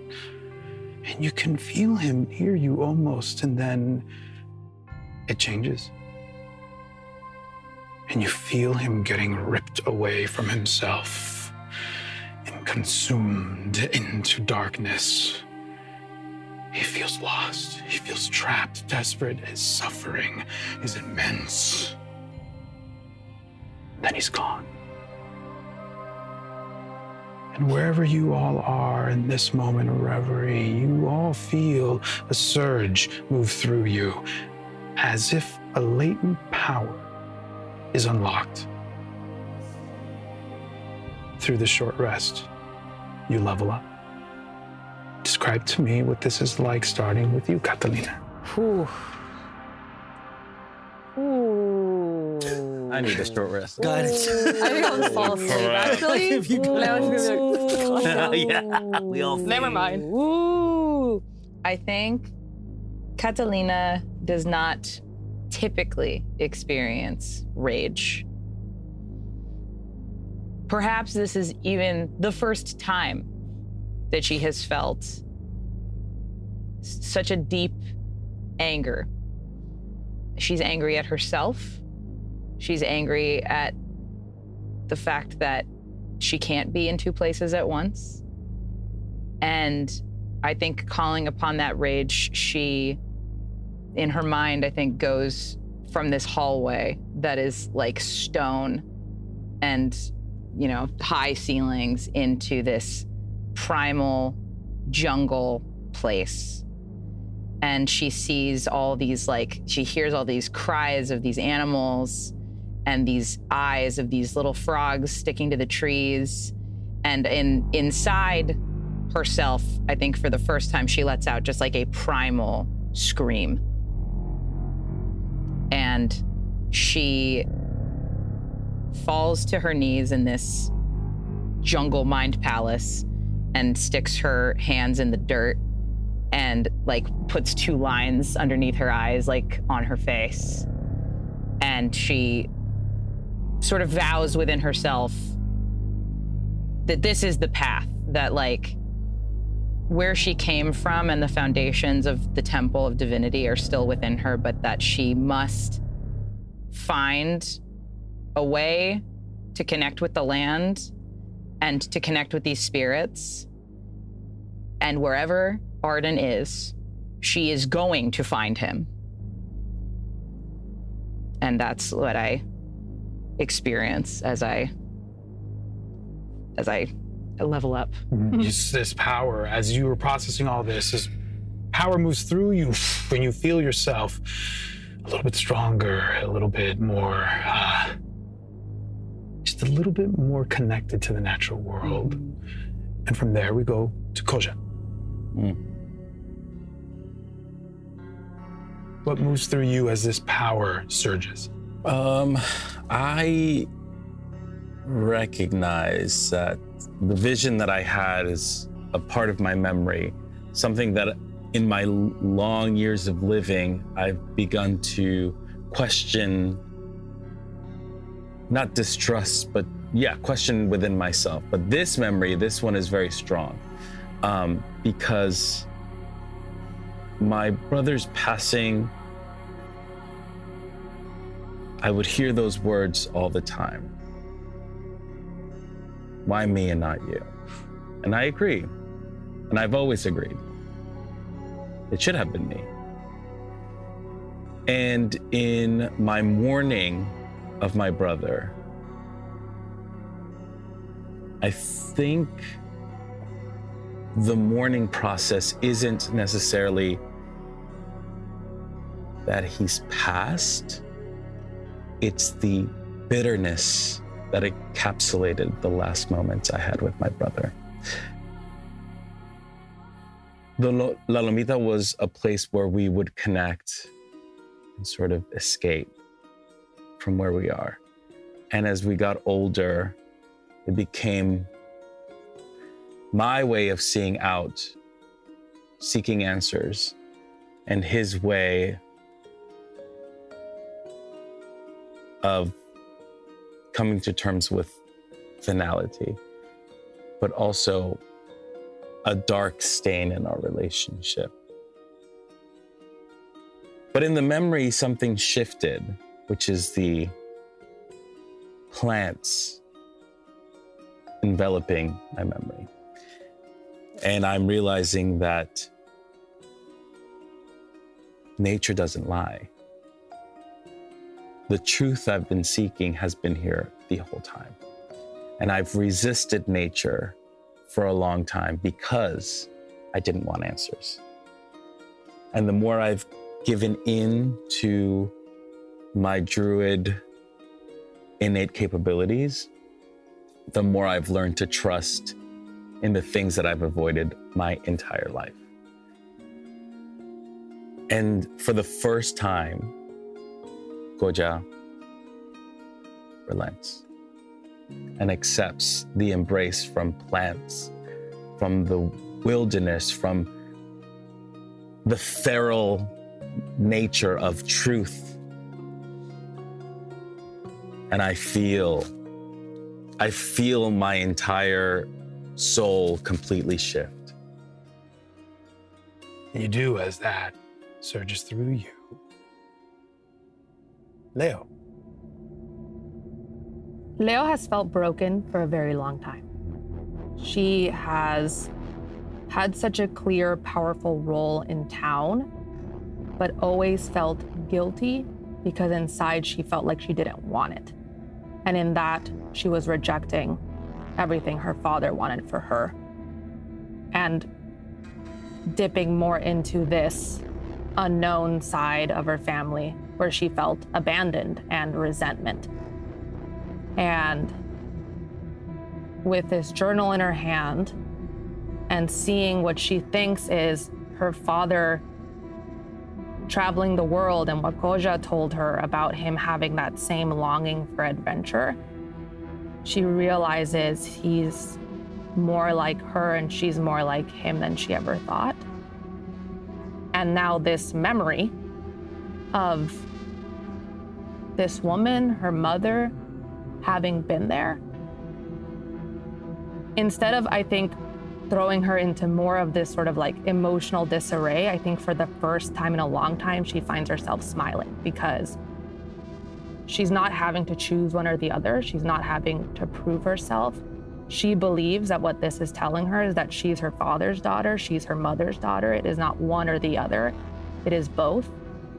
And she feels like the biggest sense of relief for the first time and stops trying to define herself by one choice. And you feel that power surge through you. Neza. Okay. My uncle turns into wind and goes away, and the last thing I say is don't go. And the party is scattered here and in their own worlds. And I pursue him a little while into the forest there, and he's not there. And I start to sort of hyperventilate, and I'm clutching the quill and I'm clutching the parchment, and as I'm breathing out and breathing in, I inadvertently begin to breathe out my worry and breathe in guidance, and it feels like I'm continually guiding myself. That magical energy is coming in and out, and I'm not really aware of it, and then I feel the quill start to disintegrate in my hand and the parchment start to disintegrate in my hand, and I look down at the words that were like a living tattoo almost wrapping itself around my hands, and it's the story I sort of lock in, and it's the story, the words of the hummingbird and the coyote, and they're moving on this. But then I start to notice letters on my other hand and my other arm, and it's Goja, and it's Leo's name, and it's Catalina's name, and everything I've ever written is imprinted on me. And it's as if it is a living scroll where the words are shifting always. A book that's being written and reread and written and rewritten and reread. And when that is done and these sort of moving tattoos are traveling the length of this story, my body, I feel a burning sensation in my chest from the plate, and I rip it off, and what's at the center there is a little imprint of a hummingbird. And that surges through you. And with that, you have all gained a level. All of you feel that surge of energy. And then the calm of the night settles. You hear the sounds of crickets again, frogs in the distance. And then something else. I need you all to roll perception, please. My favorite. Woohoo! Yeah, perception. So fun. We're having so much fun. It's a natural one. Oh my Your gosh. dice are not good to you. They're telling me today. story, or they're mad at me. What did I do? What did I do? Perception, you said? Perception. 12. Oh boy. 7. I got a 13, but do I subtract anything because of exhaustion? Your passive perception is 16? Yeah. Oh, your exhaustion would be a -2. Negative. I'm going to allow for you in this moment, if your passive perception is higher than what you rolled, then we'll go with that. So this is an opportunity for you to roll above your passive. So it's just 16. 14 with the -2, if that's Okay. counting. If not, it's 16 passive. Yeah. I think we'll roll with that. Okay. 14 for you, -2 because of your exhaustion. Then that's a 13. 13 for Koja. How It's we a doing? natural one. Bad news over here. Yeah, bad, yeah. 12. Okay, and awesome. Nice. Let me see what I have here. Oh boy. Oh, Oh no. okay. We don't love that. 14. Here's what you notice, Leo. You notice right across from you a large cadejo starting to approach. Oh no. He's a big boy. Oh, Into view right about there before you finally notice him. is that blood on its face, or We're is that not working? ready. What you see is a giant, Just a raspberry giant juice. cadejo, and in these dire cadejos, they're larger Dire. than the cadejos that you've encountered before. Cool. These are the ones that are considered a lot more ominous. There's something really bad omen-y about them. And they also have jet black coats. And these ones, the dire cadejos, they have this crackling red energy streaking along their coat, down their spine, and along their snout and their face around their eyes. So the red that you see is that crackling energy. It's almost like as if it emanates from them. Oh. This one approaches. What you don't notice is the one from behind you. Oh, reaching. It's reaching. Paw out. So close, And though. You hear this noise from behind you. And when you turn to see is another dire cadejo, and it's sitting. And it's looking right at you, Leo. Oh my god.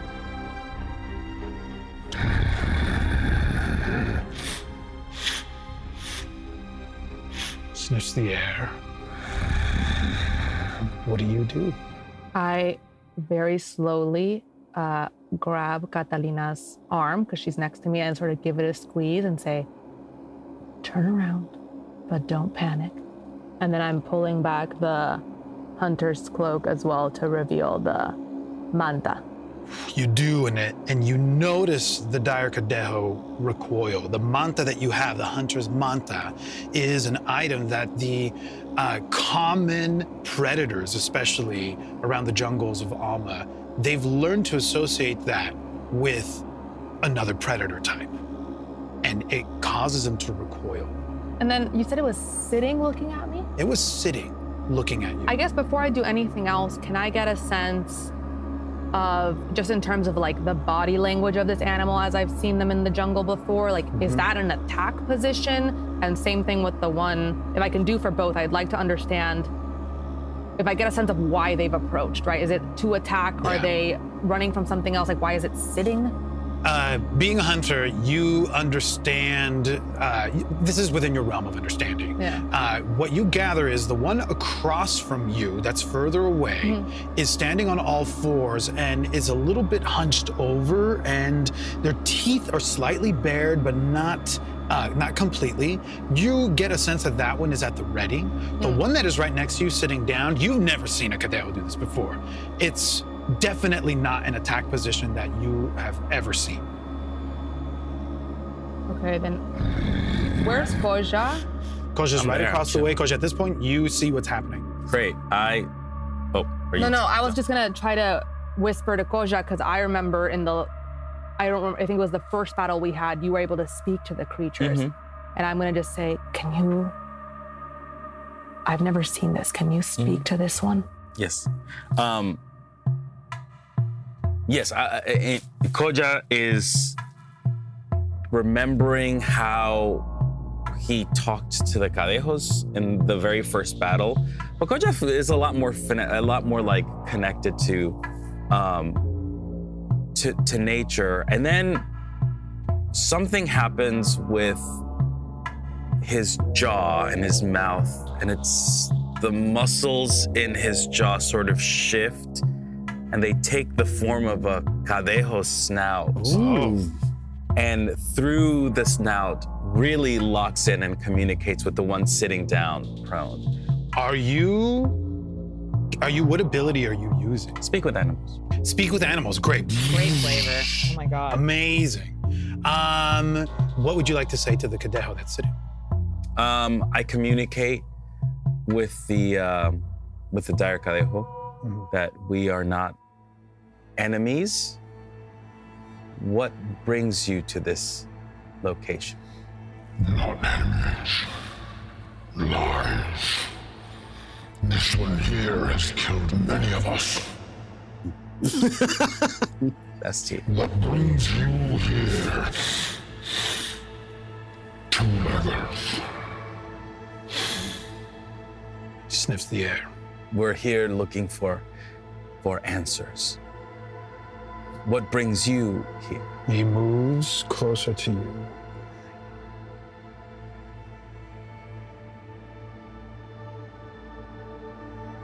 Answers as well. Oh.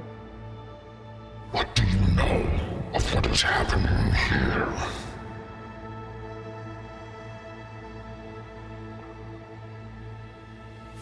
I recognize this moment, and Koja just spills all the information. There is no, I'm not trying to be sly, I'm not trying to be slick. I literally explain to the dire Cadejo everything that I know. As you start talking, give me an insight check. Ooh. An insight or animal handling. I'll let you choose. Oh, animal handling, for sure. Come on. I love it. Marp. Marp. That's a 10. A 10. Okay. Here's what you see. At some point, you start the story, and it moves forward, and the dire Cadejo takes another step towards you, and then sits back down and keeps locking on you. This one back here starts to circle around a little bit, and then at this point is definitely notices Neza. Neza, you at this point are also aware, even if you've gone further down, you've noticed some commotion back at where the others are, and you very readily turn and see a dire Cadejo not far from the rest of them. Do you stay where you are, or do you make your way back to the camp? I make my way back to the camp, but I'm gonna walk right at the dire wolf. Okay. You're gonna walk right up to the dire wolf. Confidently. Uh-huh. Intimidatingly, one would say. Tiny man. Great. We'll jump to that in a moment. Over here, Koja, you have, this is happening. Neza's approaching the other Dire Cadejo, while Koja is recounting the story of what you have all been through. And this other Dire Cadejo that's near you, Koja, is sitting down, seemingly listening intently. Oh my God. And partway through the story, he just looks at you and says, Lies. Nothing I have told you was lies. ooh. He doesn't soften, but he becomes a little bit more still. If what you say is true, then what is to be done? And if what you say is true, And you've divulged everything. It turns towards you, Catalina. if what you say is true, then why does she live?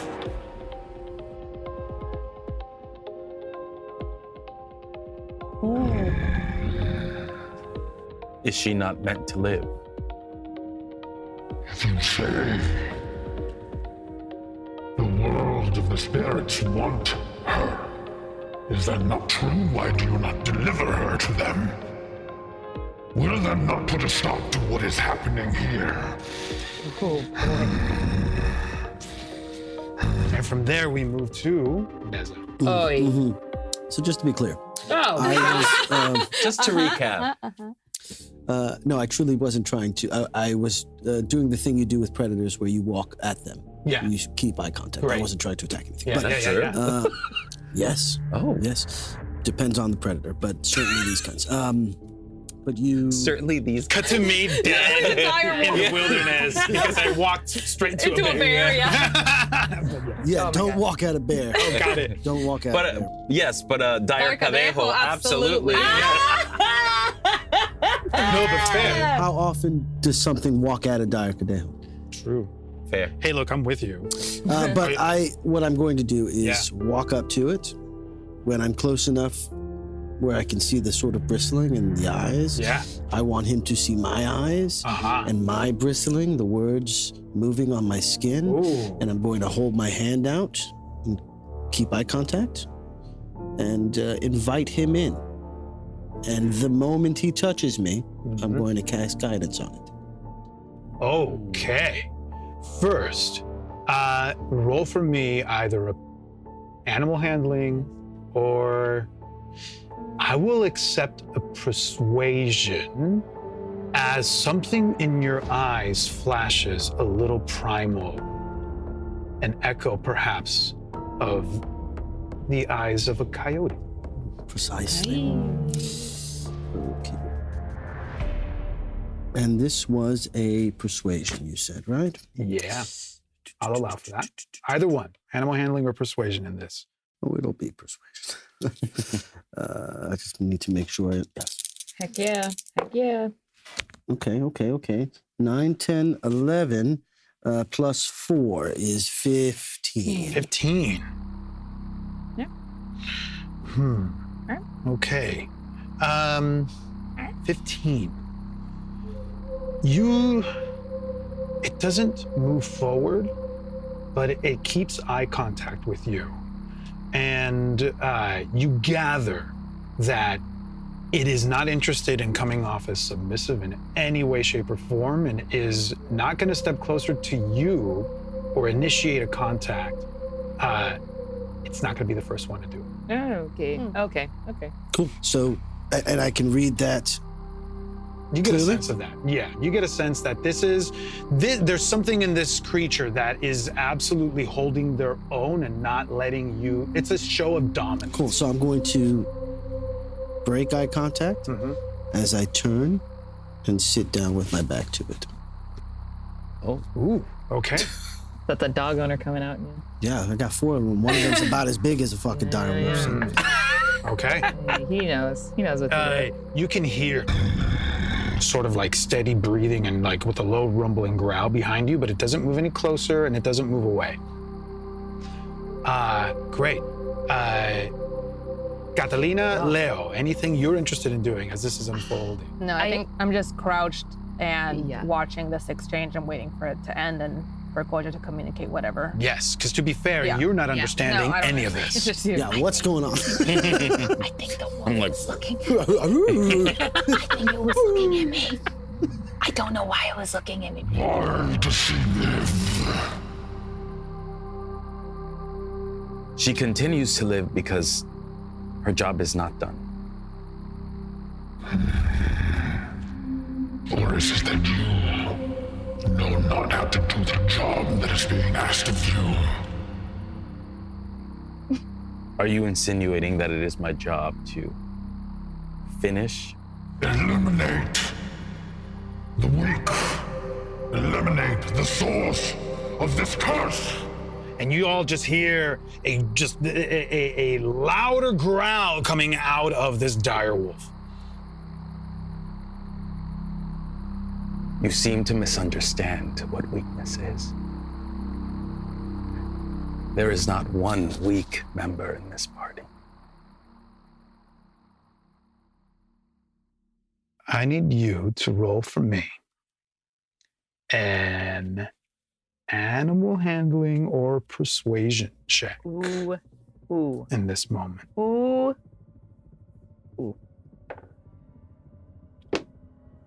That's a 12.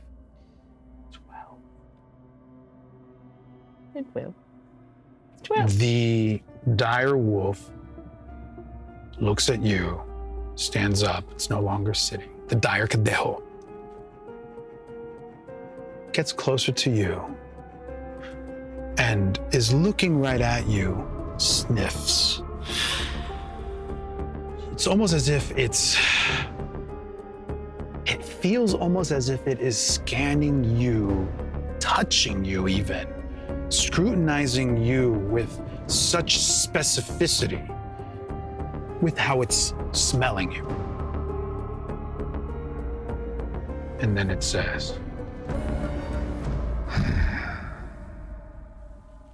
Disappointing.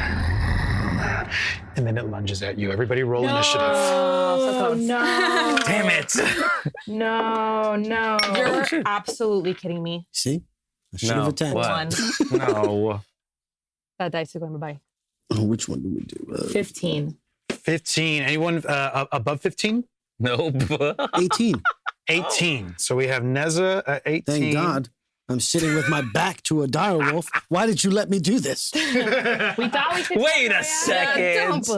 We thought we could talk our way out of it. We really almost did. We almost did. We almost did. We almost did, okay? We almost did. Higher. 10 to 15, anybody? Yes, 10. 10. Oh Koja. my God. And then Leo, we have you at 1. 1. Oh my God. Glorious. The That's your number wolves today. rolled a 21. Okay. So they go first. Okie dokie. This one down here, we call this one wolf number 2. Wolf number 2. Is moving forward and attacking you, Koja, dissatisfied with how you've been handling this. And Dissatisfied. 1 star.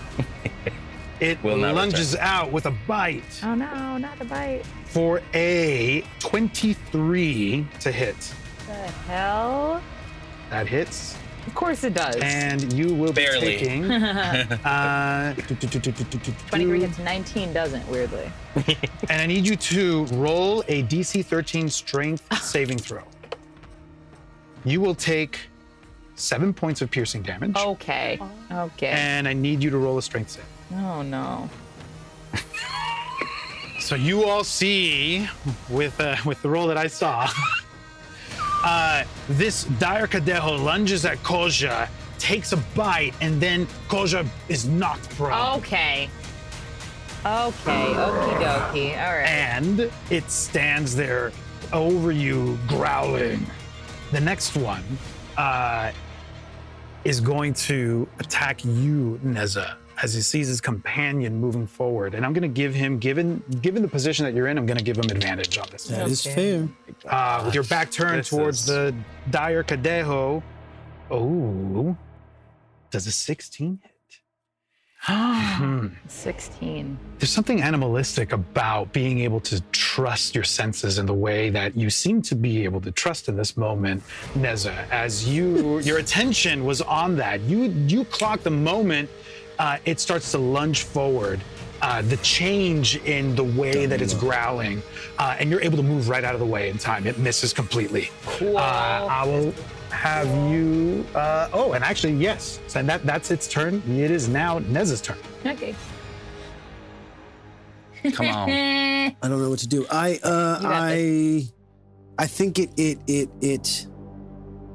I've been sitting there watching Koja, vaguely aware of him, so vaguely aware of the dire Calejo, and I move to the side as it tries to snap at my neck, and send out sort of golden light of energy towards Koja, as sort of from the words on my skin, coyote erupts from me and lands in front of him as I cast Shield of Faith with a bonus action on you. Beautiful.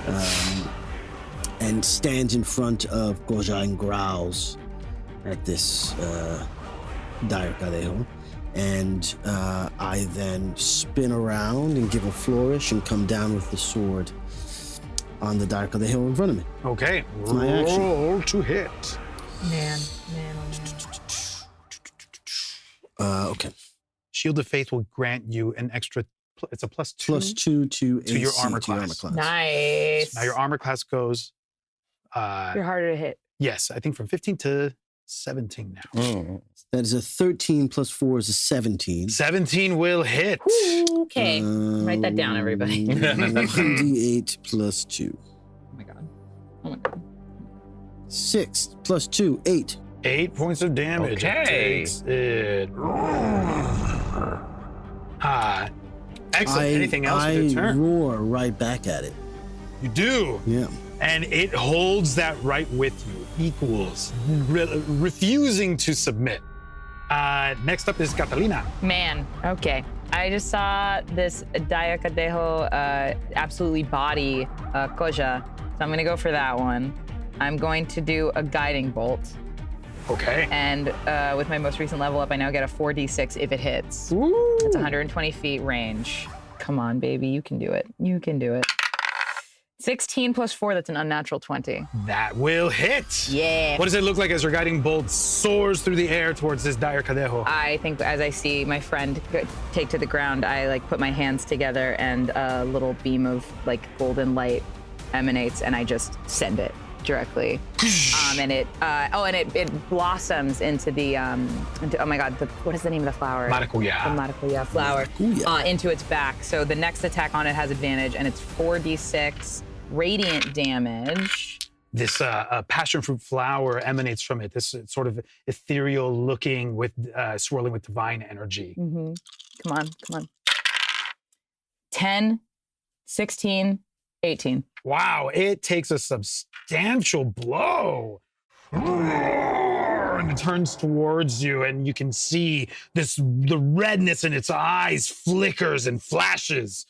And is that the end of your turn? I think that's all I can do. Yeah, I casted a spell. I think I'm not getting closer. I'm going to stay near Leo. Do you want to move at all? Do I want to move at all? No. Right now, you are closer to the Cadejo than Leo is. I think. You know what I just realized too? I have to do a minus to that, to the attack roll. It's an unnatural 20, so it would be an 18. You hit. Woo! Yeah. Okay. You still hit. Woo! Okie dokie. I think I'm gonna stay near Leo. I think especially because we're both exhausted, I don't want to get too far from her. So if she moves, I'll move, but as of right now, I'm not moving. Okay. Excellent. Koja, you're up. So I just got messed up by this taking it back. I'm shocked because I was trying to make some progress. But it seems sometimes communicate. Hey, listen, sometimes talking doesn't work. Sometimes we gotta you can still talk to him. I know, yeah, but it doesn't seem like he's open to communication. I'm lying prone. Now, what does that mean exactly? Prone means that you are going to, mechanically, it means that any attacks on you, any melee attacks on you now have advantage because you are not in an optimal defensible position. Is there a way I can get up? You can use half of your movement to stand up and no longer be prone. Yeah, I'll do that. Great. You stand up. Before I do that, though, Yeah. that'll be the last thing I do, I think. But as I'm lying prone, having this like dire Carazo literally body me, I connect with the energies of nature, and I have like the green swirls again in my arms. And lying on the ground, I sort of slam my fist to the ground, and I cause earth tremor. Nice. The earth dire starts Carazo. shaking. And can you pull up that spell? Is it a Yes. saving throw or an attack? It's probably a saving throw. Where are you? I feel like it must be. It is you cause a tremor in the ground within range. Each creature other than you in that area must take a dexterity saving throw. Great. And the range Yeah, is what is 10 feet, so Okay, it's just cool. We're good. it's just this guy. We are good. Dexterity save 13. Let's see how you do, little buddy. A natural 20 on the die. No way. He's floating? Okay. He is. Oh, is he You timed it he's perfectly. floating. Let me see. Is that on a failed save, whoa. Okay, wait. Okay, on a failed save, creature takes 1d6. Bludgeoning damage is knocked prone in the ground. On a successful? On a successful save, it's still, nope, no half damage. No or anything. half damage. So you connect with the earth, you cause it to shake, and this creature on 4 legs, already in an attack stance, manages to keep its balance and is unaffected by your earth tremor. Is there anything else you want to do with your turn? Yeah, for a microsecond, I roll my eyes. Yep. And speaking of rolling, may I roll over? You want to roll up to standing, yes? No, I want to roll away. I want to roll towards Leo and Catalina. So If you roll away, you will grant this creature a reaction, No. an attack of opportunity. Okay, fine. Well, in that case, then I will, use half. I mean, you're more than welcome to do that, but it will have a chance to hit No, you. it's gonna bite me. That's the thing. It's gonna bite me. So you get up on your feet? Mm-hmm. you have that, that increased way. AC, so. It's a little spectral coyote just looking up at That is true. And the coyotes, the image of this coyote seems to warble and shift a little bit, and you almost see parts of it. It's almost as if it's ready to jump in front of you, but it is sitting alongside him. Yes, at this moment, Yes. calm, collected, ready to jump into action. Is that the end of your turn? Can I use the last chunk to do the spiny shield? That will be a reaction Oh, okay. that you could use the next time it hits you. The next time okay, great. Okay. Yes. Excellent. And Leo, No, I you're up. stand at the ready. You stand at the Let's ready. go. I love it. Leo, it is your turn. Okay, yeah, so I am going to, the first thing I'm gonna do is I'm gonna take a step back and jump behind the log that Catalina and I were in front of. And since she didn't move and seemed to be waiting for me, I'm gonna sort of like encourage her to come Whoa. along behind me. Okay. So both of us hopefully can move behind it. I'll let her yank me. Sure. And then same, I'm going to go for the dire Carazo that's been attacking Koja. I'm gonna bonus action cast Hunter's Mark. And then shoot at it with the longbow. And does that, do I have advantage because of the Yes. Guiding bolt. Guiding bolt will grant you advantage, but you still are at a -2. Yes. Yeah. Because of your exhaustion.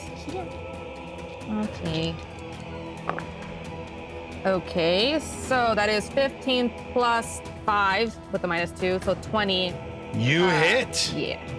All right. Roll your damage. Amazing. This is why we take the time to restrain her bow always. Yep. Yeah. Yorp, That's right, yeah. She don't miss. She don't miss. yorp. Okay, so that is a 10 plus 1, 11 points of damage. 11 points of damage, and you have Savage Attacker, don't you? Yeah, that was with that. Oh, so you were Yeah. great, awesome. So how much total was it again? 7 plus, yeah, 11. 11 points of damage on the one Attacking that is Koja. on Koja. Wow. That's gotta be it. Come on. 11 points of damage. Yes. It's gotta be it. It like is one still up. That's What the heck? An arrow is sticking out of the side of this dire Carazo. It turns to look in your direction, and blood is spilling out of it. It is looking rough. Yeah, and rough. now the dire Cadejos are up. Okay. Koja, roll an insight check for me. Oh no. Okay. Insight or animal handling. Oh no. 18. 18. The look on the dire Carazo in front of you shifts from that of an aggressor, a predator on the attack, to something much more desperate. The dire cadejo that is on you howls, and it moves away from you, granting you an attack of opportunity if you want to use your reaction to do that. Yeah, I will. Go ahead and roll to hit for me. And that is what? That is Just the number? Plus- with your. I think you're attacking with your staff. Yeah.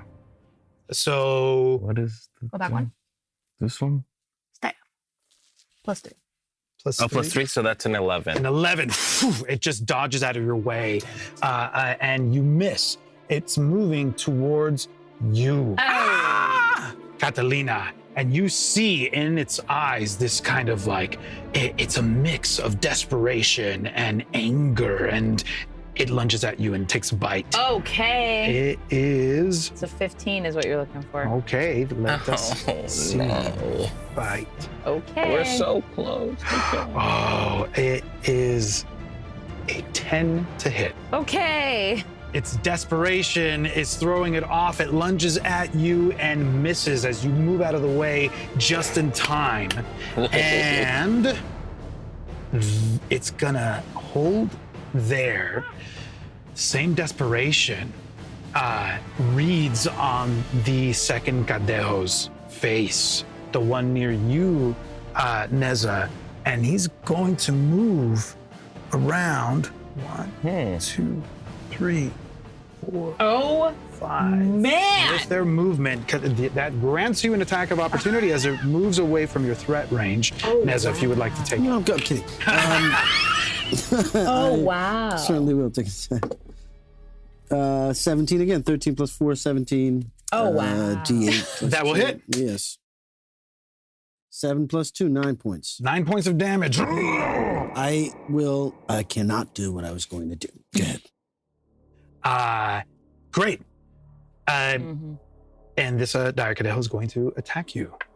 And a natural 20. Oh my god.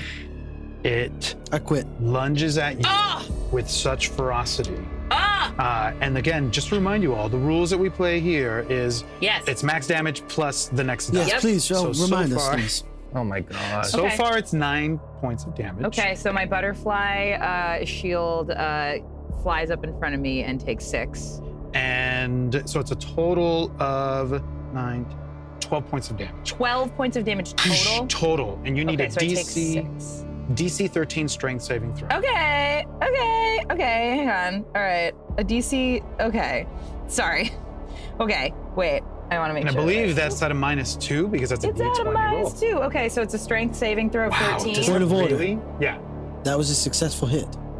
that was a success. I hit you successfully, right? Yes, you did. So Oh.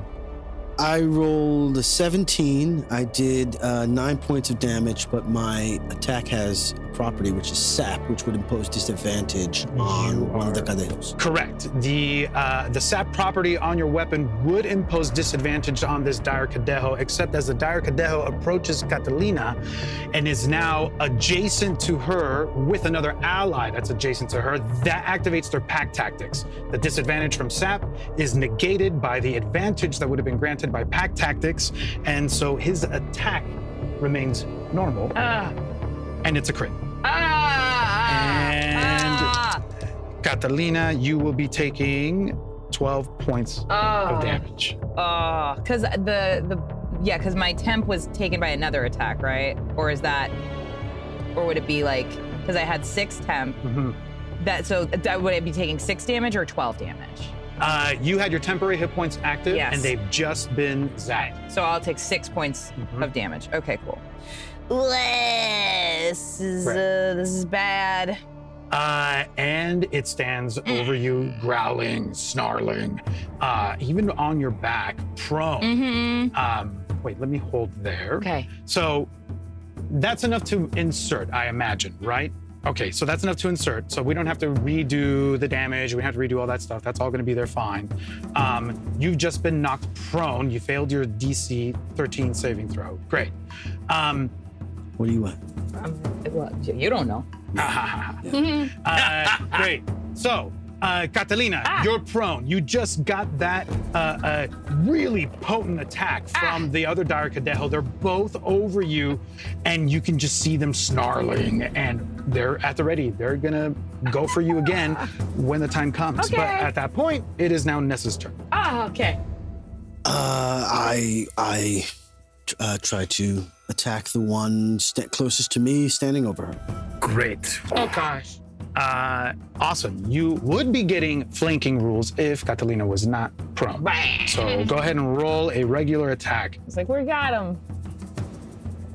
Oh, that misses. No.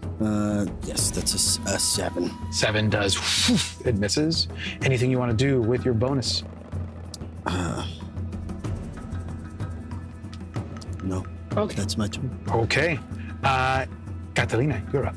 I see these two predators looking over me, and I hold like a hand to my heart, and then I press a fist into the ground, and I do thunderclap.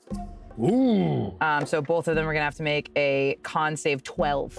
Con save Anything 12. within 5 feet of me. Excellent. Con save 12. This is for Thunderclap. the first one. That's near Neza. Fails. The second one. Con save 12. Con save 12. 12. No, you do. Come All right, fine. 6. Great. Freaking 6. This thunderclap erupts out of you, and it just get like a concussive blast. 100 feet around, so It's people heard. can hear. So people can hear it 100 feet away, in case that's relevant. Rings through the air and through the valley. More Cadejo show. Yeah, I was literally like, oh no. What you notice is the crickets and the frogs go silent for a moment with that concussive, thunderous blast. And is that the end of your turn? That you know what? Just so that I can help my friends, I will waste my movement to get back up. Amazing. So now I'm standing. You're between up. These two wolves. On your feet. And Koja, you're up. So I'm there. I'd like to do. Can I do a thorn whip on the Dire Cadejo? You can if you get within range. I think Thorn Whip you need to be 10 feet from it. Okay, yeah, so I walk closer. I run over. You saunter. You see, I sashay over. I like run over past the wood. Are you going for the one that's in between Neza and Catalina No. or the other one? Yeah, the other. Great. So the one that had been attacking you, you are now within range. You move closer to it. You are now within 10 feet. You can activate your Thorn Whip. Yeah, I will do that. Nice. I will do my thorn whip. Get him out of So, here. Get him out of here. great. And how does this one work? D20 plus 5 for you. What is that? 9. 9 Okay, 9 plus 5. is 14. And that meets it, beats it. Your strike lands. Oh my Your gosh. Thorn Whip. What does it look like as your Thorn Whip lands on this Dire Cadejo? Yeah, so I run over to it and I conjure up the green wisps to form a whip made out of vines, and I just lunge. I just throw at it and aim for its snout? Put a leash on that dog. It does. It wraps around the snout and tears it. And go ahead and roll for your damage. 1d6. 1d6. You got it. That's a 1. Hey, you know. 1. A little bit counts. As that Thorn Whip wraps around its snout, it just sort of struggles and kind of shakes its head off of it a little bit, but it still does some damage. And is that the end of your turn? You did movement, you did action. Bonus Yeah. actions? Reactions? You can't use reactions right now. No. Can't really do anything. No. That Okay. was a great turn. Yeah, very good turn. Leo, you're up. Yeah, so Leo has a panicked look on her face, seeing the two Dire Cadejos attacking Catalina, and she'll just quickly go after the one that already has taken the most damage that Excellent. she hit before. The one that was just Thorn Whipped by Koja is possibly getting another arrow. Go ahead and roll to hit. Okay, so that's 14 plus 7, including the -2. Including the yeah. -2. Okay. So that's That's gonna 21. hit. Dang, Leo. that My God. hits. All right. And so that is an 11 plus the Hunter's Mark, which is a 3, which is 14. Come on. Wow. That's gotta be it. 14. How do you take this creature down? Yeah, so like I said, I think Leo panicked when she saw them lunging together at Catalina and sort of steps up on the log that's in front of her and shoots it from an angle right at its neck. Oh, the arrow. It already has an arrow sticking out of its side, and now right through the throat, another arrow goes through it, and all this blood starts to gush. The red of its blood starts to mingle with the crackling red of this energy that the Cadell has, and then it slumps to the ground, dead. Oh. Anything else you want to do with your turn? That's it. Okay. Next up is the one remaining Cadell. Ooh. It sees this, and you see panic on this creature's face, and it tries to flee. Yeah, that tracks. Moving through the fire, even jumping over the fire. Oh.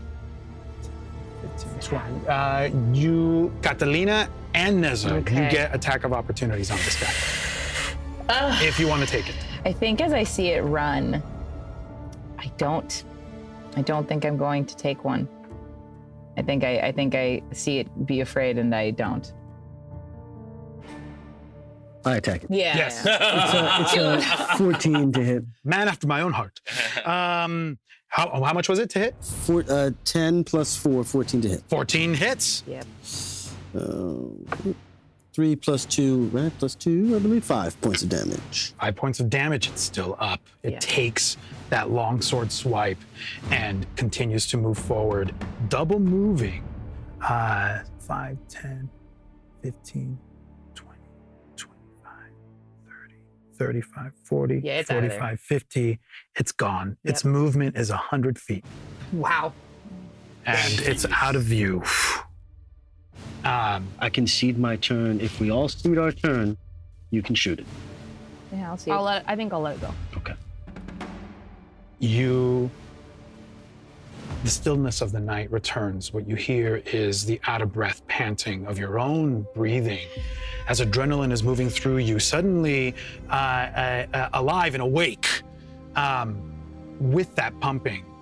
As this Cadejo moves further into the jungle, after some time you hear a howl pierce the air, one of mourning, Oh. defeat. What's in front of you is a dead, dire Cadejo. We all understand, at least the lore in Alma, is that these are bad omens. The lesser Cadejos are not taken as seriously. It's almost like the stories that your parents might tell you to kind of scare you a little bit at night. The dire Cadejos is a very different thing. And at least you recall, Leo, how Azune reminded you not to reclaim the arrows that were in the lesser Cadejos in that battle on the road to the gift. This one has 2 arrows sticking out of it. Its lifeless body is slumped on the ground. Damn. And passive perceptions again, please. 12. 10. 13. 14 with the -2. 14 with a -2. You hear a rustling in the foliage around you, and you all catch it as another creature emerges from the foliage. Oh no. An axolotl Whoa. Oh my God. moves out Whoa. from the jungle. Whoa. Oh my God. Bigger than any you have ever seen. The purple of its skin shimmers in the firelight that's still bouncing around and in the light that's coming off of your shield. And it's scanning all of you. It's about 15 feet long, the body. Whoa. And it has these fin-like appendages that just glisten and shine, this metallic purple and gold and silver. And it just scans the group of you as you stand over this dead, dire Cadejo. And Catalina, Uh-huh. something else happens. Oh. You take in this vision of this oxalotl, and you're suddenly back in the Monarch Meadow. And you're looking at pieces of shadowed butterflies littering the ground. Some of them have turned to dust, released by Neza's earlier ritual. But other shadow pieces remain. You see them start to twitch and tremble, and then they start to move. Dragged along the metal floor, gathering in one place. And you see them melding together. Pieces stick to each other to form a large, unnatural shape. And before it's even finished forming, you see what looks like one large eye. It turns towards you as if it knows exactly where you are and where you are watching it from. And as a howl pierces through the air, our remembering fades. For now. Thank you, everybody, for coming along with us. See you next time.